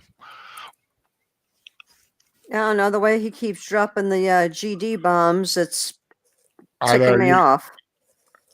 I'll be honest with you. I can't hear a stinking word they're saying. What, do you got it down, or? I don't know. I can hear StreamYard perfectly clear, but everything else is really, really quiet. Turn up the volume on your movie, dear. If I have the movie at full volume.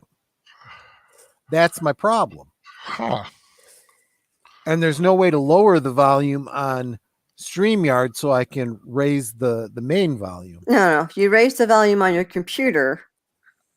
And then you guys will be so loud you'll be echoing. I meant lower the volume on your computer and raise the volume on. This is. I am at maximum on the movie. Yeah, but speaking of the movie, he did the backslap that was of all backslaps. Called her a whore. Yeah.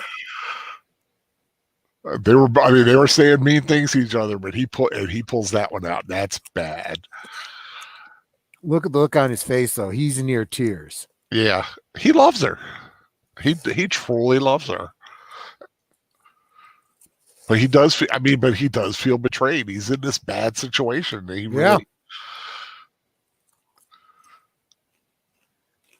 And this is where he has a song. Yeah. And they cut it. But there are versions. I've actually seen the song. I've seen him sing that song in a version on TV, in an extended version. Makes sense. If you're going to play it on TV and you cut out all the nudity and all that kind of stuff and all the language. Yeah, you got to bolster it. You got to bolster it with something else. Yeah. Yeah, and I think it was a song Dolly wrote.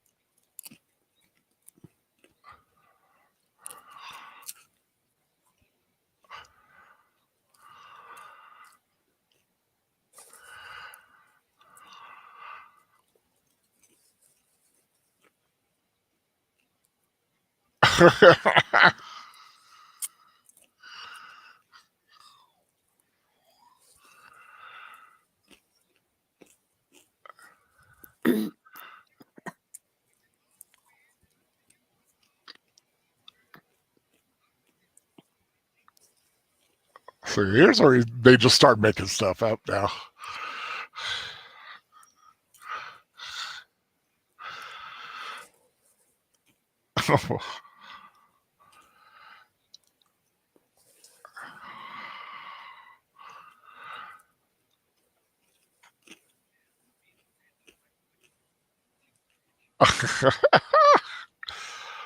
CYA. Mm-hmm.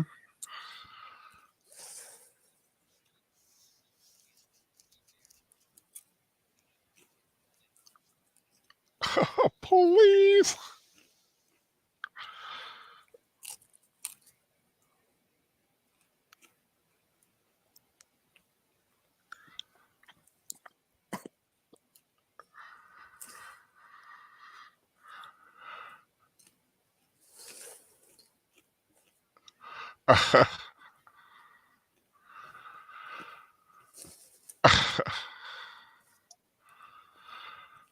Now she is a prolific character actress that I've seen in a whole bunch of things.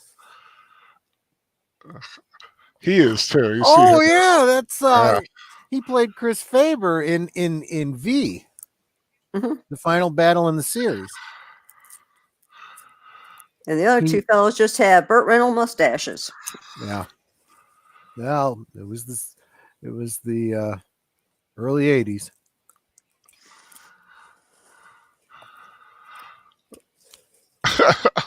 I love him going right by Nimby Fred.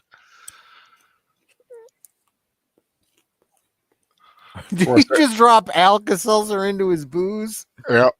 And of course, I mean, everybody forgets he's the governor, Charles Durning.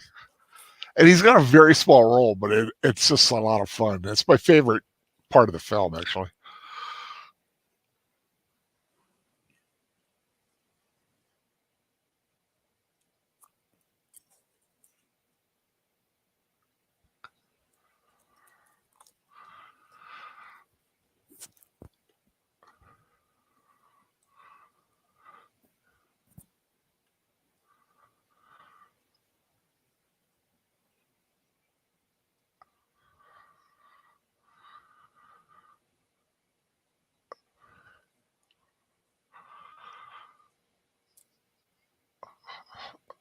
That is true. You feel it. You feel it deep.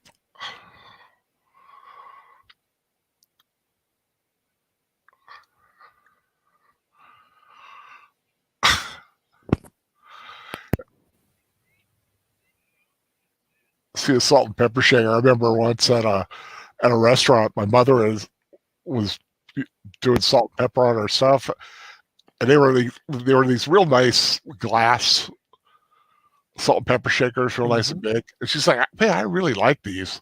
You don't see like good ones like these a lot anymore." And as we were going home, a family friend that was with us, he's like, "Here you, Julia." And he had gotten the salt and pepper shakers. He stole them from the restaurant. Wow. We had those on. We used those for years and years and years. Might still be out there somewhere.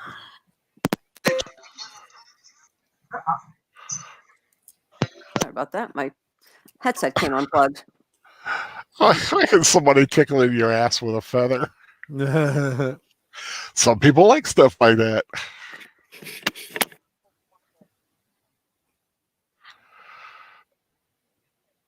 Little Budweiser I like to think that's what heaven's all about. Yep.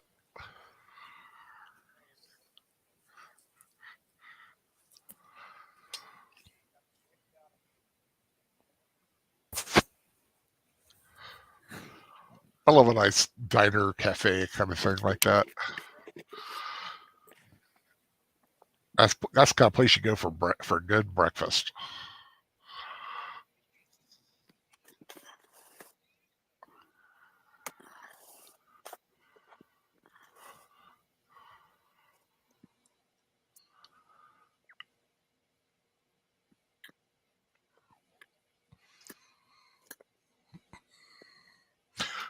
There was also more about these two because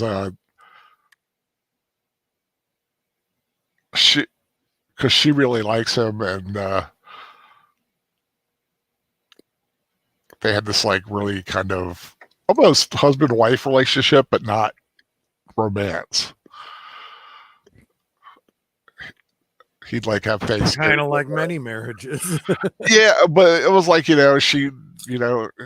go over for like holidays. He'd have dinner with her a lot. But there was more to the story of it in an original version. I really like that coat he was wearing. I do too. I love it. I love a big old sheepskin. Coat like that. Yeah. Yep. And the governor.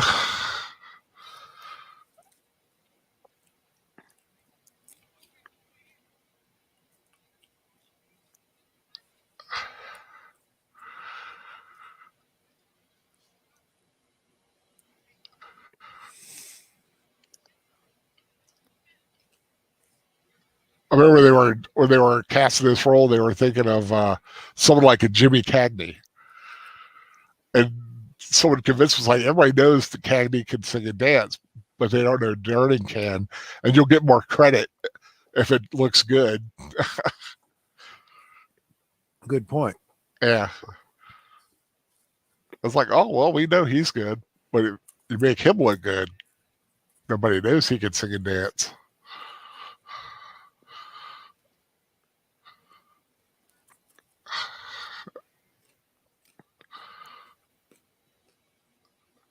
So every time I think about politicians talking, I think about this guy.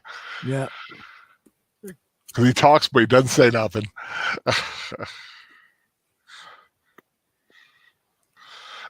Same as usual, not a damn thing. Ooh, I love to dance a little sidestep.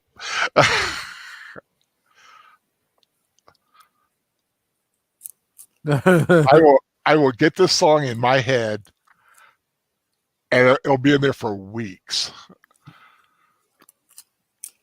I've had this song in my head for months now.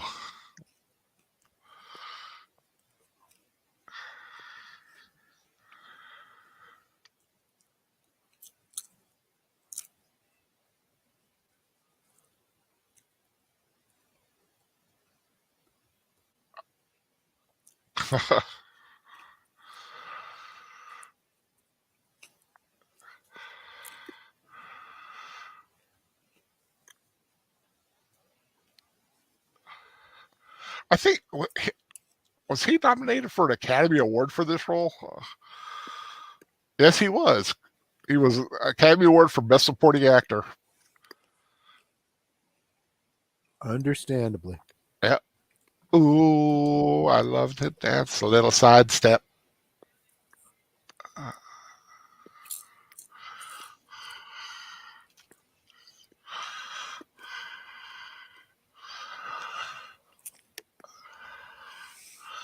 And let me just say, cowboy boots really do lend themselves well to dancing.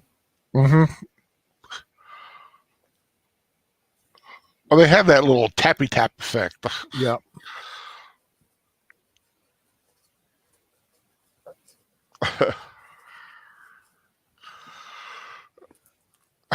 And there he's going.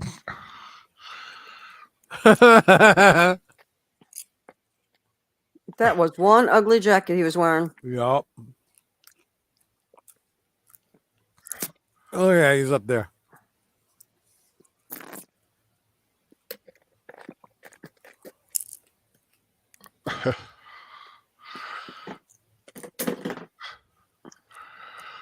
Are you popping more corn?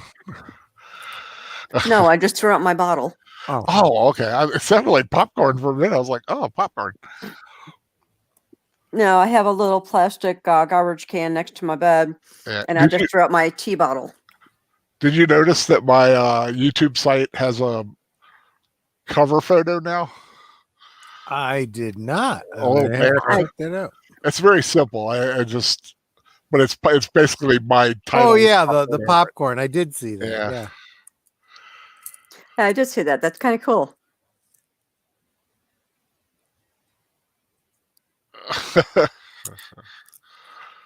Sweeper on the wide step.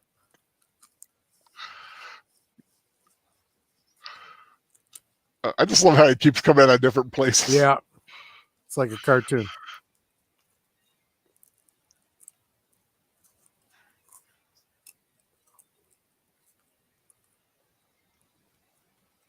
Which had to be pretty rough on the editors.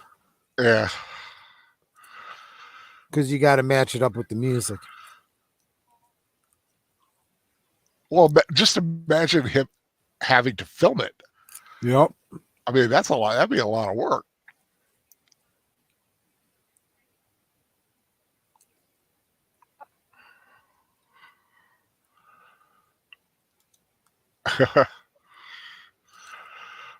Oh, no. Hi, Sheriff.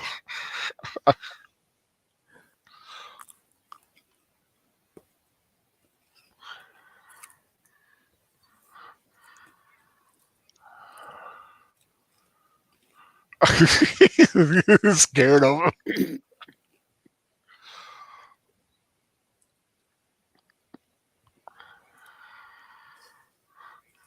It's hard to sidestep someone that's being real direct with you. He's been out there. They allude to it.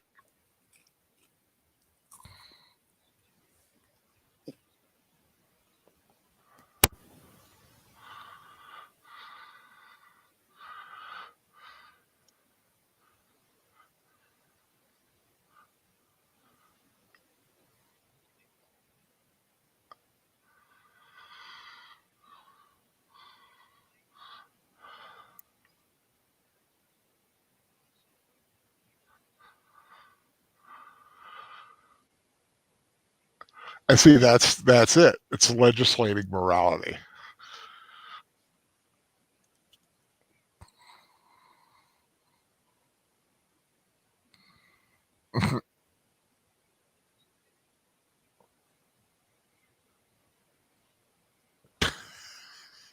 Nonprofit recreational facility.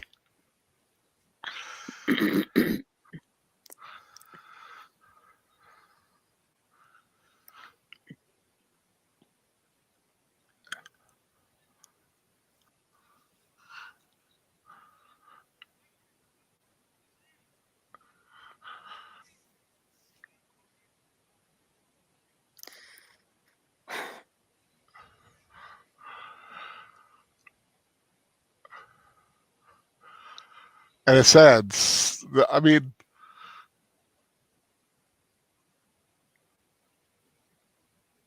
if he takes the Lord's name in vain one more time, I'm turning off the movie, and you can just let me know when it's done.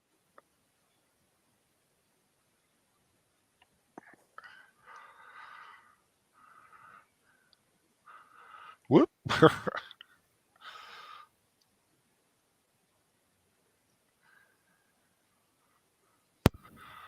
I can only imagine what they'd say about this movie now. He had a statue of a Native American. There would have been all kinds of talk about that.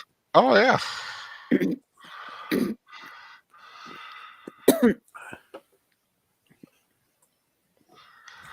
That's still one ugly jacket.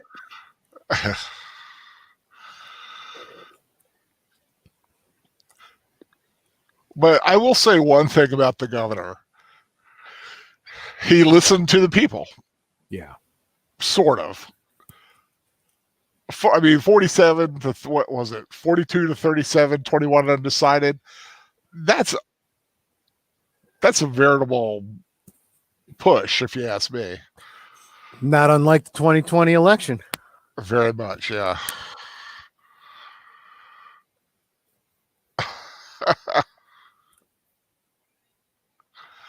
He's not done yet.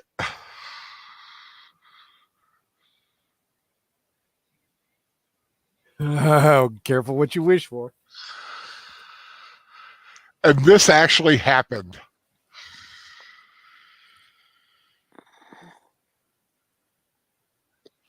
There you go.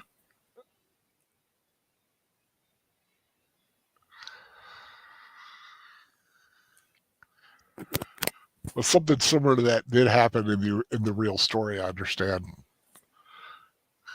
Doesn't surprise me in the slightest.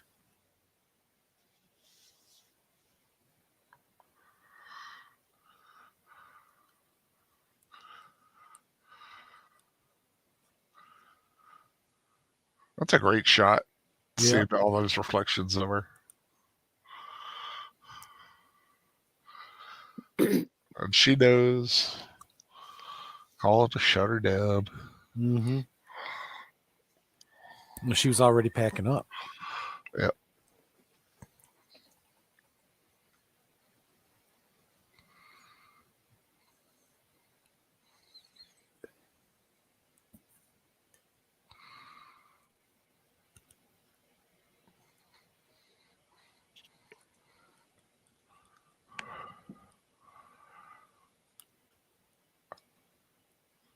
Although we were talking about that jacket he's got, it's like, I know it's like right after Thanksgiving, but does it get that chilly in Texas?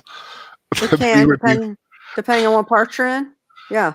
Yeah, if they're in northern Texas. Yeah. Well, they're in eastern Texas. I don't know. Maybe it's a long, tall state.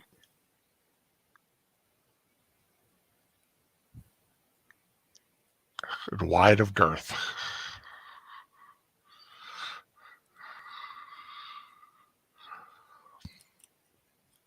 Interesting history about why it's so big.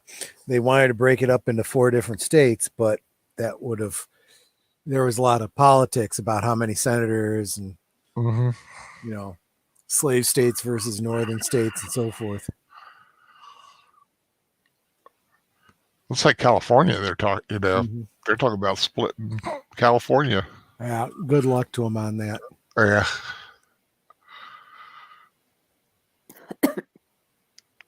Most of Illinois wants to secede from Chicago.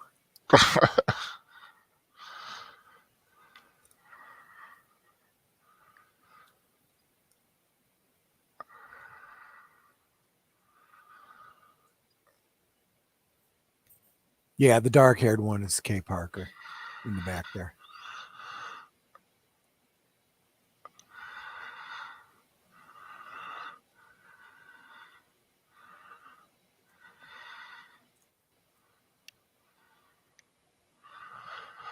Oh.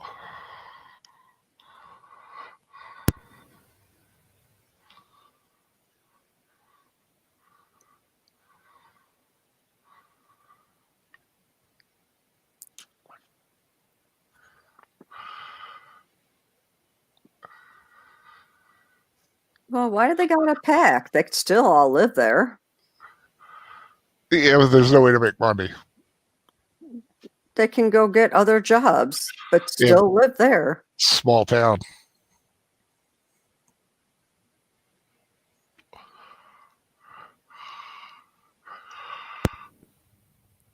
This is the scene that makes it all worth it. Yeah.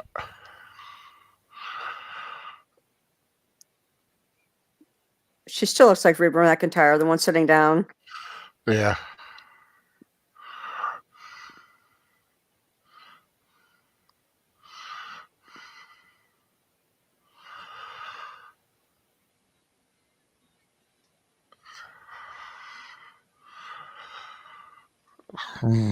Apple wine.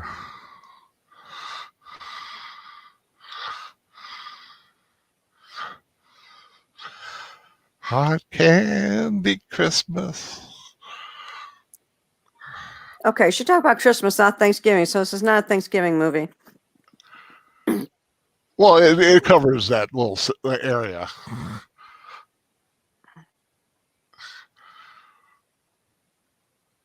I like her when I was reading about what hard candy Christmas actually means. It's because during the rough time, for Christmas, kids would get like decent candy, some chocolate or something like that. But if you were broke, you got like this harder kind of candy. So if you didn't have a lot of money, you got the hard candy. Okay, and the maid doesn't have to go nowhere either. She still needs someone to take care of the house. I think they're selling it.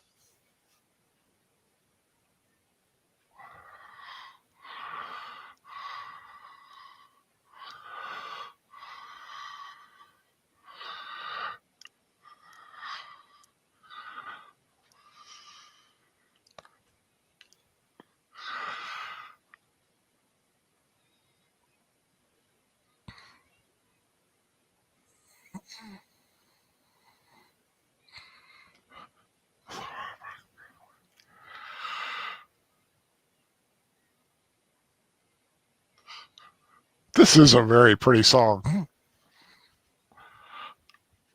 And I think they did it very well for this film.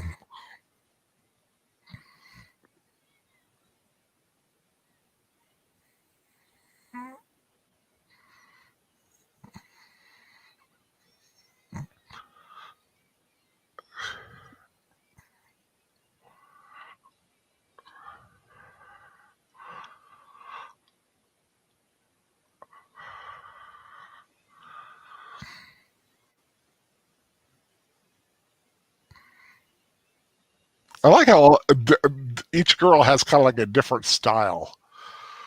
You got your cowgirls, you got your more sophisticated, you got your kind of rocker.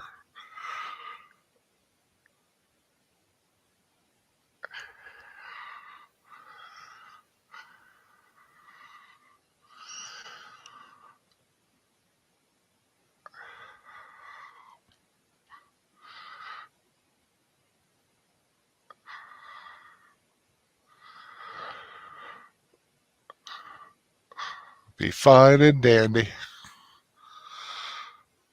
You like a hard candy Christmas. You're not crying on me, are you, Troy? No, I just love the song.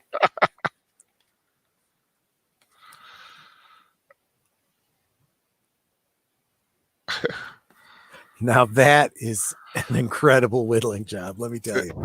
Yeah.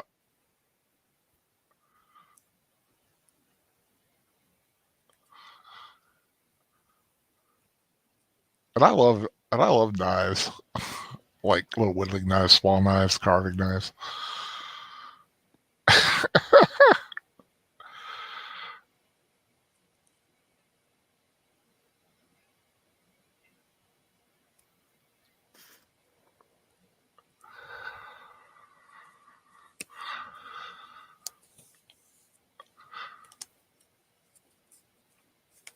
do like that jukebox, man. Whew. It'd be nice to have like a nice big old man cave, like room for a jukebox and a pool table. Not that I can really use it. I can figure out how to use a pool table.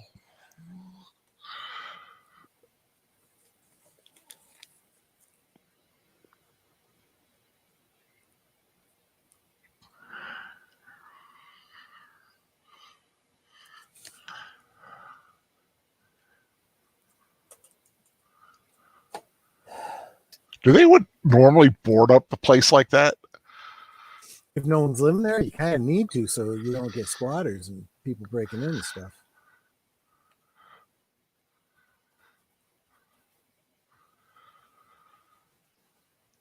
Just imagine all the fun that was going on in that place for the last 100 years.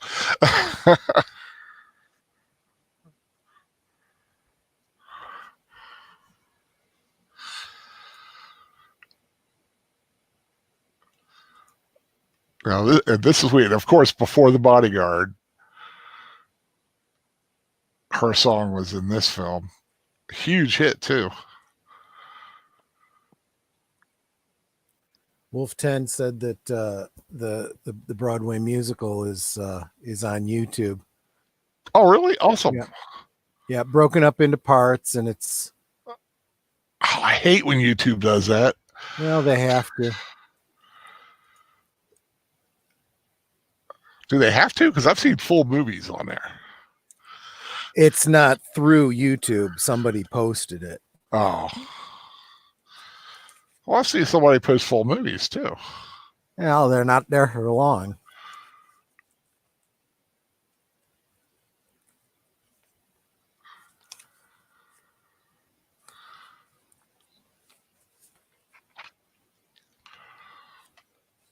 Can find some old Universal stuff on there, too, sometimes.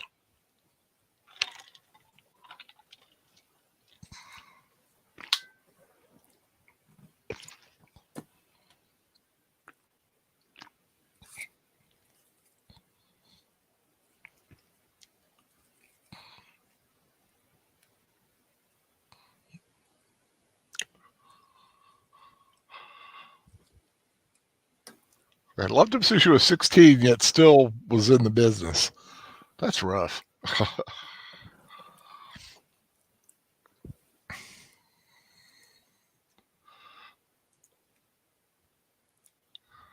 I love this song.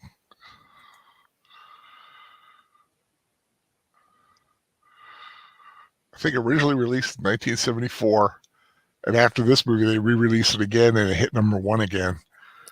And then Whitney Houston decided to steal it. Well, but then she did it again as a duet with Vince Gill, and it is the best version ever. Yeah, that is a good version of her and Vince Gill. I don't think I've heard that one. I'll have to go look that up. Look it up. It's worth it. Well, anything with Dolly's worth it. I am not a big one on people remaking their own songs. They never sound as good. Yeah. Dolly's, I swear, every time she's done it, sound better. The original one was the last time she was on the Cole Porter show. She originally wrote it for Cole Porter. She reprised it here, and I thought it was an even better version. Mm-hmm. And then, like I said, as a duet with Vince Gill, oh, I get goosebumps. Mm-hmm. I actually forgot that her second release of it came from this. Yeah, well, the one thing I really like, because it's powerful here, is because not only is she singing, but she is acting. Yep. And you get more of that emotion flowing through it, especially the visual of it. Yeah. You know, you get the visual. You see the pain, you see the tears, the pain, and him from him too. Yeah, yeah.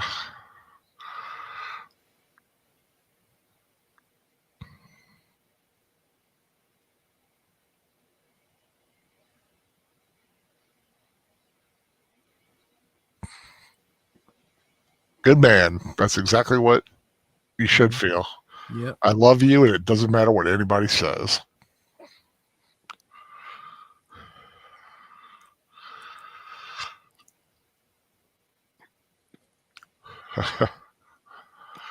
You ain't gonna let her go.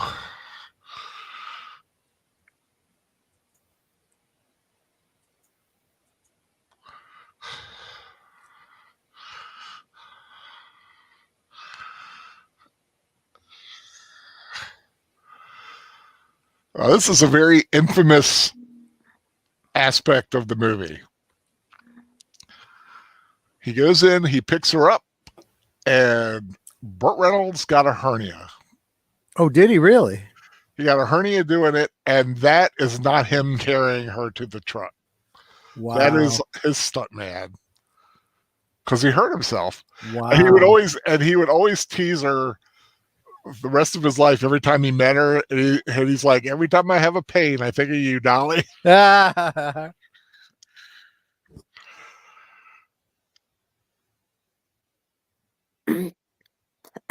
love that little hat she puts on. Yeah. How it's kind of like the back of her head. Yeah. It's just so cute. Hey, he's tearing up the grass. Who cares? Doesn't matter, yeah. They're getting rid of the property, so who cares? We do that all the time in Southern Maryland, just tear right through the grass. Oh, see, they did board up the house. Yep. Close on the TV.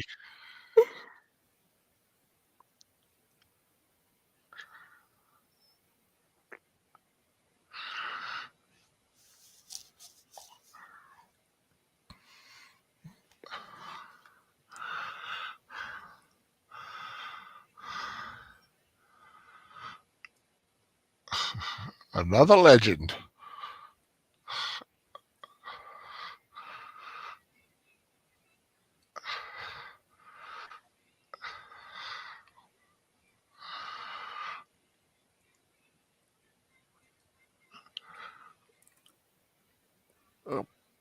Piddly squatting old time country play.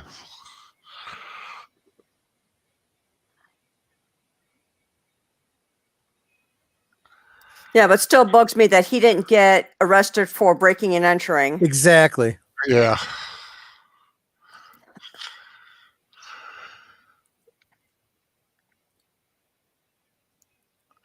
lots of goodwill and maybe one small thrill.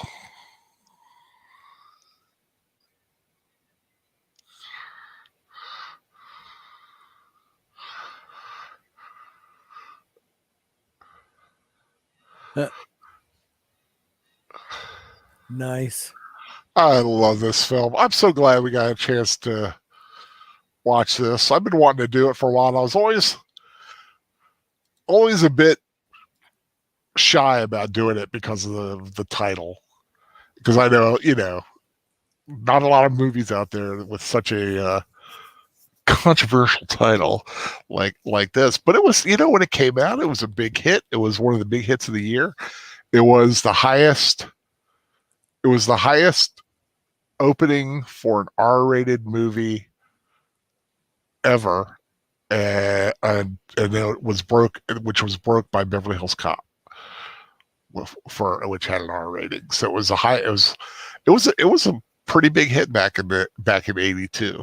Yeah. And like I said, it dethroned E.T. after E.T. had come out and was up there for 6 weeks. And if anyone remembers, I mean, you guys are old enough to remember the E.T. Oh, certainly. The E.T. episode of cinematic history. That was a big deal. I mean, it was. I'm trying to think. What that was 82. Yeah, because 80 was like the big hits were 80 was Empire, then 81 was Raiders, and then 82 is E.T., and then 83 was Return of the Jedi. And after that, it gets fuzzy as to what the number ones were. Yep. But that was, I mean, just what a great, I mean, that span of time, what a great time to be alive and young and able to like experience all that in the movie theaters. I don't know, you just don't get that huge big opening as much anymore, especially now with the internet and everything like that. It's back then, if you wanted to see it, you had to go to a movie to see it. You couldn't just grab it off the internet. Although right around this time was when they were just starting to introduce those VCRs. And yeah, at the time, they were very, very expensive. But the prices started coming way down after that. Yeah, I remember the first thing I got was not a VCR, but a Laserdisc. We had a Laserdisc player too, yeah. Yeah, I saw that at a yard sale after a few years. I had Star Wars, which came free with it. On Golden Pond, Ten Commandments. Did I have Raiders? I think I had Raiders. And maybe one or two other ones. I never really got. They were just unwieldy. They were so big, flat, and of course, VCR was just so versatile with being able to tape things. So it took over the world. And then, God, I mean, I've seen. We just see all the things that have like come and gone, like 8-track, cassette, vinyl. Now things are coming back. But yes, that was a fun movie. I enjoyed that original soundtrack album on MCA Records and tapes. Speaking of tapes, wonder if we can get Birdman to do a review on that. I don't know if that's his kind of. This is his kind of film. Yeah, I don't think he's more orchestral. I agree. Or the soundtrack thing. So what do we have next week, Troy? Well, next week we're back on Professor Geek's channel. We're gonna continue in this southern accent milieu with Ernest as he saves Christmas for us. Well, that's right, Ernest saves. That's next Saturday. We're doing it. It is next Saturday. Wow, I thought that's what I have on the calendar, unless the professor tells me otherwise. Okay, yeah, and that was my understanding. So next week over on the professor's channel. So that's the 5th. Then on the 12th, And then on the 12th is you've got, unless I'm mistaken, that is. Or did you give up? Nope. Did you give up a movie? I did. I gave up next week for The Professor. The following week, we are going to follow Santa Claus as he conquers the Martian. Santa Claus conquers the Martian. Back here on this channel. I've already given a little sneak peek to Troy and Annette as to how they're going to look on the thumbnail. I had fun doing that. It wasn't as hard as I thought to do those. Yeah. And they're very simple. I mean, it's very simplified versions, but yeah. But I still have a couple of one thing I'm going to do, and then I got a little funny thing, a couple ideas I'm going to float around before I piece it all together. I got things in pieces now.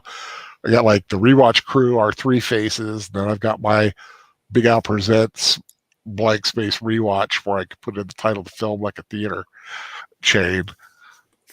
And then I put the poster in. I have a style, and I change it around. I'll put it on one side or a different side. But yeah, I've got like three or four blank files right now with different pieces. And I'm not 100% sure how I'm going to do me yet, but I of course will probably be wearing red and black. Whatever you do, Big Al, you do you. I know. I do. I do. I just don't like. I will say I always run it by you guys because I don't want to offend.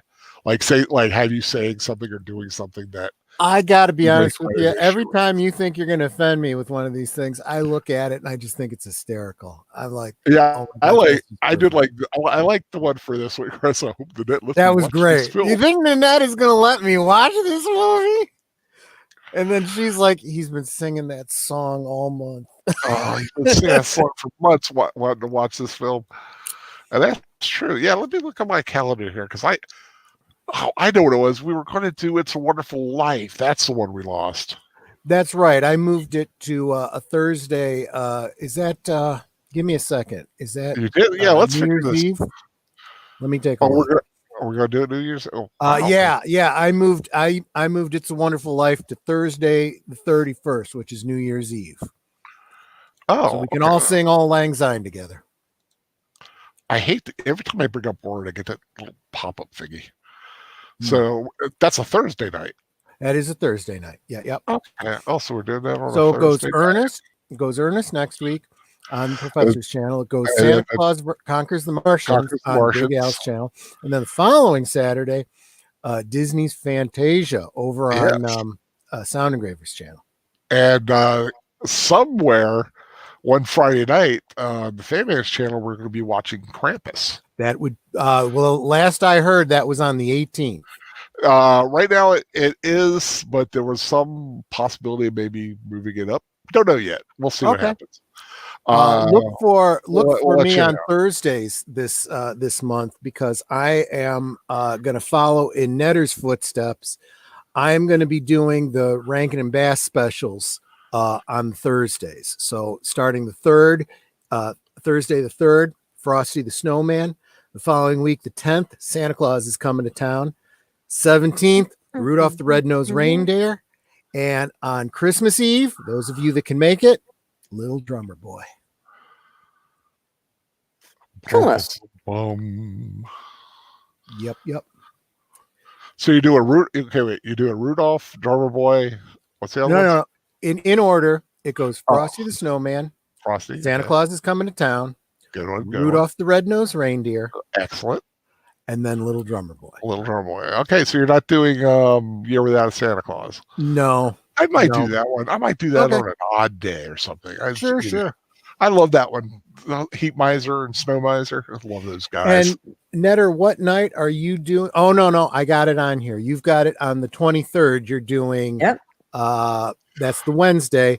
Charlie Brown Christmas. She's doing Charlie Brown Christmas. Charlie Brown Christmas at 9:00 Central Time. So it's Professor Geek Standard Time. Yep. So 9:00 Central, 10:00. Where are you guys? Eastern. What are you guys on the East Coast? Oh yeah, Eastern. So yeah, this was the last rewatch for the month. So yeah, we're about to enter And in the stretch of December, I got to fit in another one with a friend of mine. We want to do Love Actually before Christmas, but I have to get with her. She's having an issue right now with COVID scare, but gotcha. So we'll see what's going on. But so tomorrow, I understand that Wolfie said that he's doing a Blade rewatch on his channel. So let me just drop the link to. Whoops, I kind of overdropped that. Let me try that again. I put two links there at once, and I didn't mean to do that. I'm sure they both work, but let's get Mr. Matchstick his own separate entry there, and then immediately. Well, I don't know if it's immediately after or how they overlap, but at 8:00 Central, 9 Eastern, we have over on Aged Boomer, we have study hall with all of our geek news of the week. I'm sure there's going to be a lot of interesting topics for this week. There absolutely are. Considering you just did the last 4 days. Yeah. Right. Yep. And then Monday night, Sound Engraver will be on. Wait a minute. I didn't get Wolf 10 Media in there. I'm sorry. It was Wolf 10 who's doing the Blade rewatch. I don't know what Mr. Matchstick is doing. He's always doing something. Yeah. Well, I'm all confused. I got it all confused, but you got the links there, guys. If you like Mr. Matchstick, subscribe to it, check that bell, and hopefully it'll work. I don't know how I never get I rarely ever get a notification on anything. I know. Bugs the hell out of me, or the heck out of me. Sorry. I'm trying to be better. So Sunday's the full day, but then Monday comes around. As far as I know, Sound Engraver is up on Monday doing something on her channel. Yep, Sound Engraver somewhere, of course, around between 9 and 10 range. And then, of course, Tuesday night, probably at 9, I think we'll be doing the first 5 chapters of Lion, the Witch, and the Wardrobe on the Catholic Bible Geek channel, C.S. Lewis's classic story, the second book. And the professor said we're going to run the entire Chronicles through. That'll be a fun rewatch. I've read my chapters, so Lion, the Witch, and the Wardrobe was the first place I ever heard of Turkish Delight. Yep, I still every now and then I hear Turkish Delight. I wonder what Turkish Delight is like. I've never had it. It's not as great as you think. It's it's like the precursor to like gummy bears or jelly babies or something like that. Really? Well, I like jelly babies and gummy bears. Yeah, but Turkish Delight is really sweet, but not in a good way. Just in my opinion. Oh, okay. It's that. Yeah, I'm not a big sugar. I'm really not a big sugar guy. It's like jellies dusted with sugar, if that makes sense. Yeah, it makes sense. Yeah, I'm not big into sweets. I like it, but I like a good dark chocolate. Yeah. And I like those. Those raspberry gels with the dark chocolate. Oh yeah, I know what you mean. Those are good. Yeah, I always try to get the sugar free when I do get them because diabetes. Yeah, but God, those are so good. And because I got a Swiss Colony catalog. We did too. Yeah, I got one right here. I was like, they have them in there. Oh, the beef logs, and I always think of South Park. Their Christmas album and Cartman's song, "All I Want for Christmas is a Swiss Colony beef log." And that is a fun Christmas album. Yeah. I don't know how many people have listened to it, but it's pretty fun. But December coming. We got a lot of great stuff coming up in December. We haven't finished out the week though. And are you doing anything Cartan? You know what? Especially as I'm going to be going into the Thursday Christmas rewatches, I may just have to put a kibosh on the Trek Tuesdays. I don't think I can keep it up. Okay. I can't do both of them. That and have a real job. And have a real job all day. Yeah, it's tough. Yeah. Okay. So it just seems like on Catholic Bible Geek. Catholic Bible Geek on Tuesday. Wednesday is Daniel Heron, I believe. Does he? I don't know what he's doing. If he's doing anything, soundtracks with Birdman. There's got to be a soundtrack with Birdman. I'm sure of it. And Green Lion Girl could be playing a video game around 9:00. I don't know for certain, but I suspect she is. And again, with all of these guys, just make sure you hit those notification bells when you subscribe to their channels, so that you know. And guys, if you're hearing this, like, advertise. Yeah, make sure if you can plan out a couple weeks in advance and post it in the group. Then we can not only Professor Geek group, but Netter's YouTuber group. Yeah. Feel free to go, put whatever's coming up in there. And, this way there's 2 different places people can look. So, and if you haven't already, put a link in there to your YouTube channel and give a little description about what it's about. Introduce yourself so people can subscribe to you. And I'm always saying to everybody, it's like, we appreciate when you subscribe to us. And when you subscribe to us, we subscribe to you. So we're helping each other out. We really do appreciate it. I just noticed Casey Scott showed up. Hi, Casey Scott. Hey, Casey. How you doing, buddy? I don't know how long you've been here, but welcome. I don't know if you were here before the movie ended or not. I will, full disclosure behind the curtain a little bit. Yeah. My right eye is not very good at seeing, so I really don't see the chat too well if I'm watching a movie. Because it's on the right-hand side of your screen, yeah. And it's on my bad eye, so it's just basically fuzz. Yeah. Looking at it the way I am now, looking at it, I can just tell the people's name. Yeah. I can't really see what's being written. Well, I know he's been here at least since the Laserdisc conversation, because he asked, aren't they the same size like albums? And I answered him. Yeah, they pretty much were. And what was killer was, with all that size, most movies were still 3 sides. You had 2 discs and one of them was 2-sided. You'd have to flip the disc over and then put in the 3rd disc. Yeah, or something like 10 Commandments. I had 10 Commandments. That was on 2 discs. It was like, you had to flip. It was like you would play one half, you flip it, put the other half. It was annoying. It was really a badly thought out. In fact, I remember with Star Wars, what I did was, because it was the original version of Star Wars, I had a buddy transfer the laser discs for me to DVD, a single DVD. And so for the longest time, I had that version, the transfer from Laserdisc to DVD, so that I had the original version. And then, some fans went and, cleaned up and put out the theatrical, release in Blu-ray format. So I was able to get that. Yeah. Wolf 10 meters like, glad VHS won the battle. There was I don't know why Betamax lost. I never was really into Betamax, but I know there was there's some great videos that I really don't know why does Betamax lost about it. Really, Betamax. What's interesting about Betamax is it was better quality on smaller discs, smaller cassettes. The problem is, them being smaller cassettes, you couldn't fit as much data on them. So, and with VHS, you had the variable speeds so that you can put one movie or as much as 6 hours at lower resolution. I always kept it at the highest point, so I could fit as much on a tape as possible. A lot of people did, but then if you were recording something that you wanted in really high quality, you could do that too. Right. Yeah.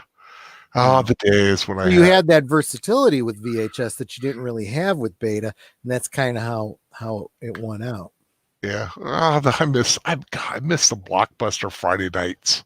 You go to Blockbuster and look for a few things for the weekend, and that was like an event. I miss working at a local video store in Brookfield, Illinois. In fact, you mentioned Kay Parker. That's how I found out about Kay Parker. Oh, very nice. I worked for Blockbuster for one night. Oh yeah? Yeah, it was it was in the in-between time. I had left Borders, and me and a friend were going to start a business, but it fizzled badly. And and so I was looking for something, and I had a friend suggest, who was working for Blockbuster. He's like, well, they're looking for managers. And it's like, you have management experience. So I was like, well, yeah, give it a shot. And I would have loved it, but my back was not going to have it. Yeah. This is when I started having back issues, and there was just no way I was going to be able to keep up the pace, and and it was like an hour drive to get to where I was. That in and of itself is. And it just wasn't going to work, and then I just decided to. I was like, well, I need some money, and I'll do some substituting. Yeah, and that led me to a full-time teaching job. That's good, because I'll tell you, if you're going to drive an hour and a half commute, it better be significantly better pay than close to minimum wage. Yeah, and it was. I mean, it was. They're just saying, it just wasn't. Yeah, wasn't going to work for me. If I were younger and better shape, I would have been better off. No, I get it. But my back was that's when I was starting to have spinal cord issues, and before I really knew it, it was just a few years away before all the bad stuff started going on. But I hear you. Yeah, what were we talking about? Had we finished the week? We had gotten through Wednesday, I believe.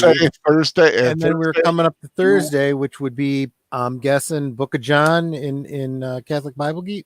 I would assume so. I haven't heard any different.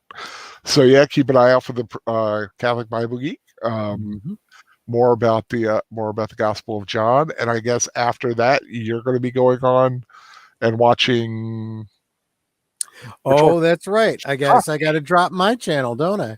So I will definitely be doing Frosty the Snowman on Thursday. And of course, forgot about Wednesday, Second Cup Cafe.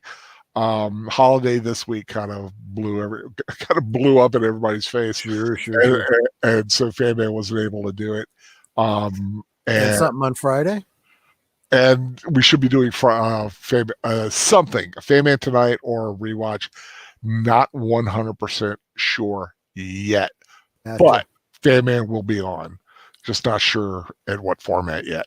But yeah, Wednesday at 11 a.m. Second Cup Cafe, and then Friday night, usually around 8 o'clock, we'll be doing something. I was going to do. He wasn't on last night. I had thought about going on, but I was kind of watching my stream to see if you popped up, but you didn't. I was in a carb coma, man. I'm lucky I'm here tonight.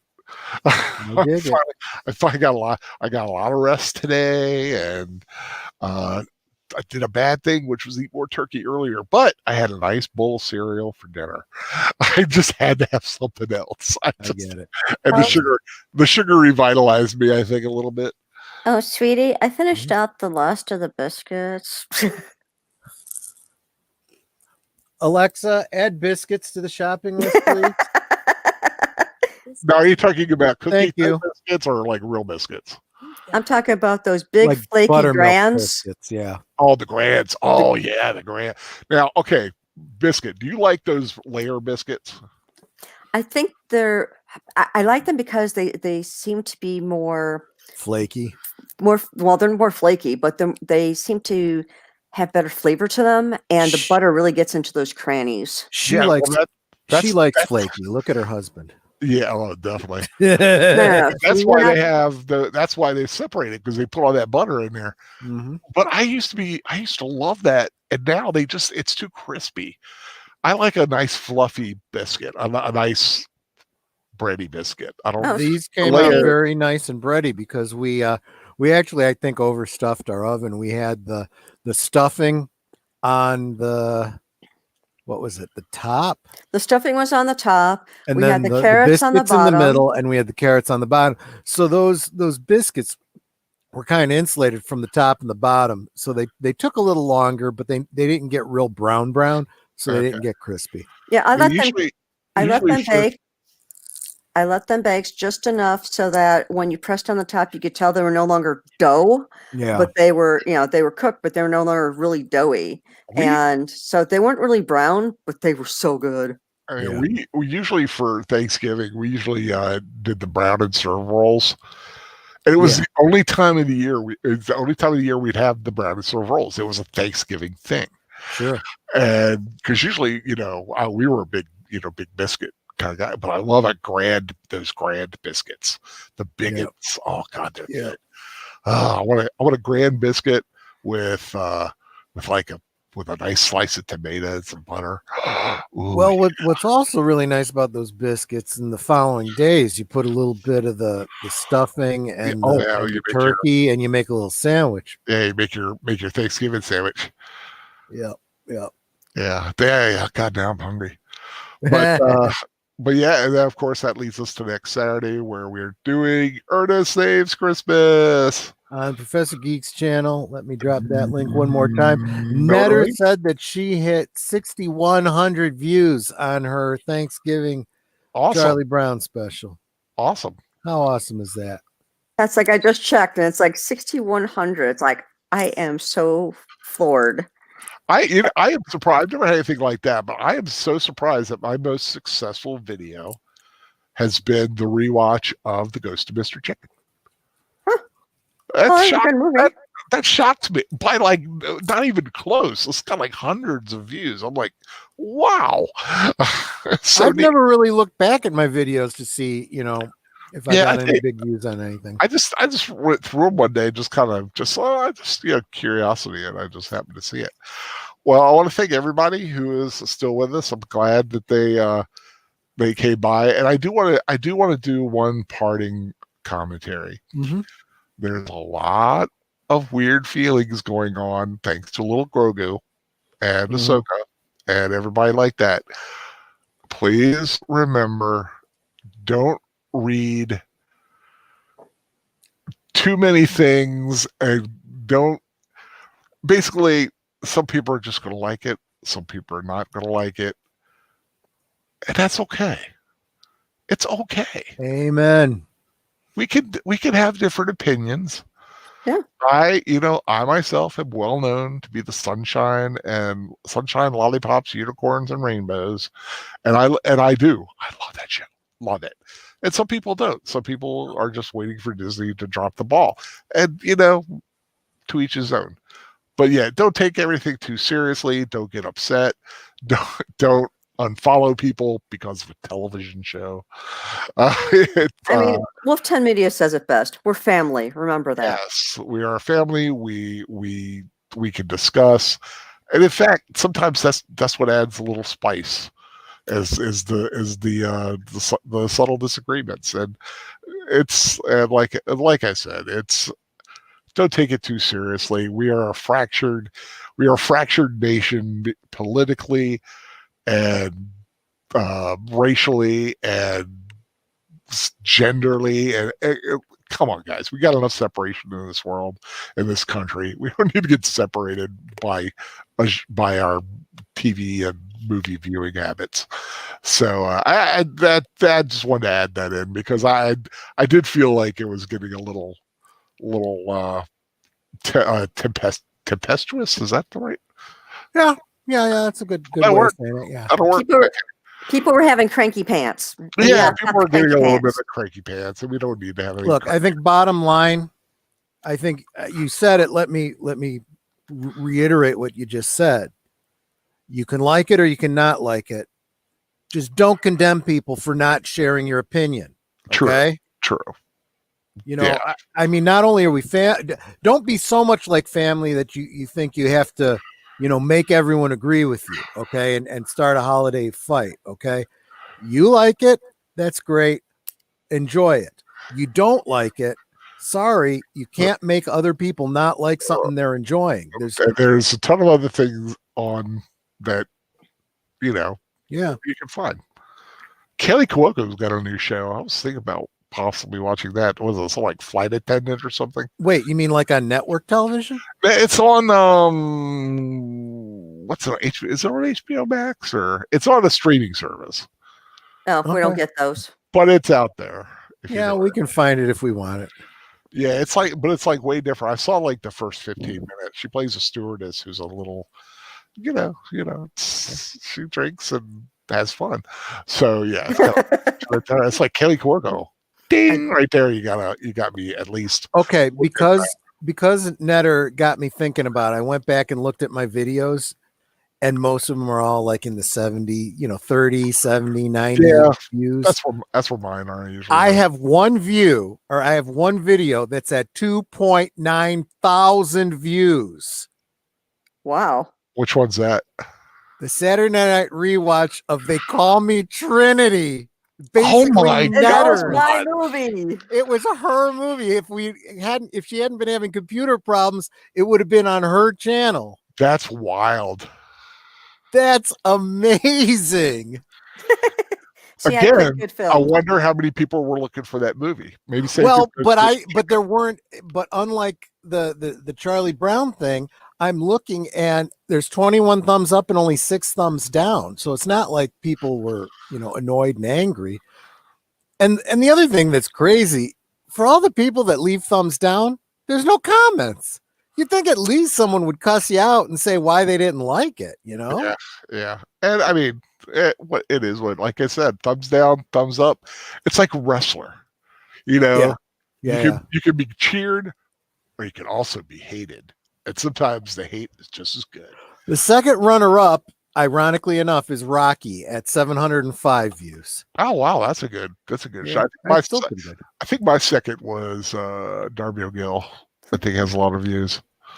So if we know that Charlie Brown Thanksgiving is my all-time bestest ever. Bestest ever. The next one that's high up, because I only have 4 videos right now. So the next one is my box folding quick tip with 104. Nice. Happy Accidents has got 52, and the Lake House has 51. Yeah, not bad. Very cool. So it's like with each one, I've gotten more and more and more and more. So it means the next one, I got to like double the 6K. Yeah. But so anybody have anything to say before we wrap up? Any comments, snide remarks? Well, again, I want to thank everyone for being here. And again, if you have a channel, a YouTube channel, make sure that you put it in the Professor Geek group or onto the Facebook YouTube channel group so that we know who you are. Remember, when you subscribe to us, we subscribe to you. We help each other out. We really appreciate you guys for being here. We appreciate your support, and we want to support you as well. But, thank you so much. And if you go to our past vids, drop a comment, give us a thumbs up or a thumbs down. It doesn't matter. It all helps our algorithms. And, just have fun with it. Yeah. Okay, everyone. I hope you have a good rest of the weekend. Like I said, just keep tabs on the Professor Geek universe to see what's coming up and when. And I will see you again later, and definitely for some Martians attacking. In the old way. Bye, guys. Bye. Night all. Bye. This is for you, Grogu.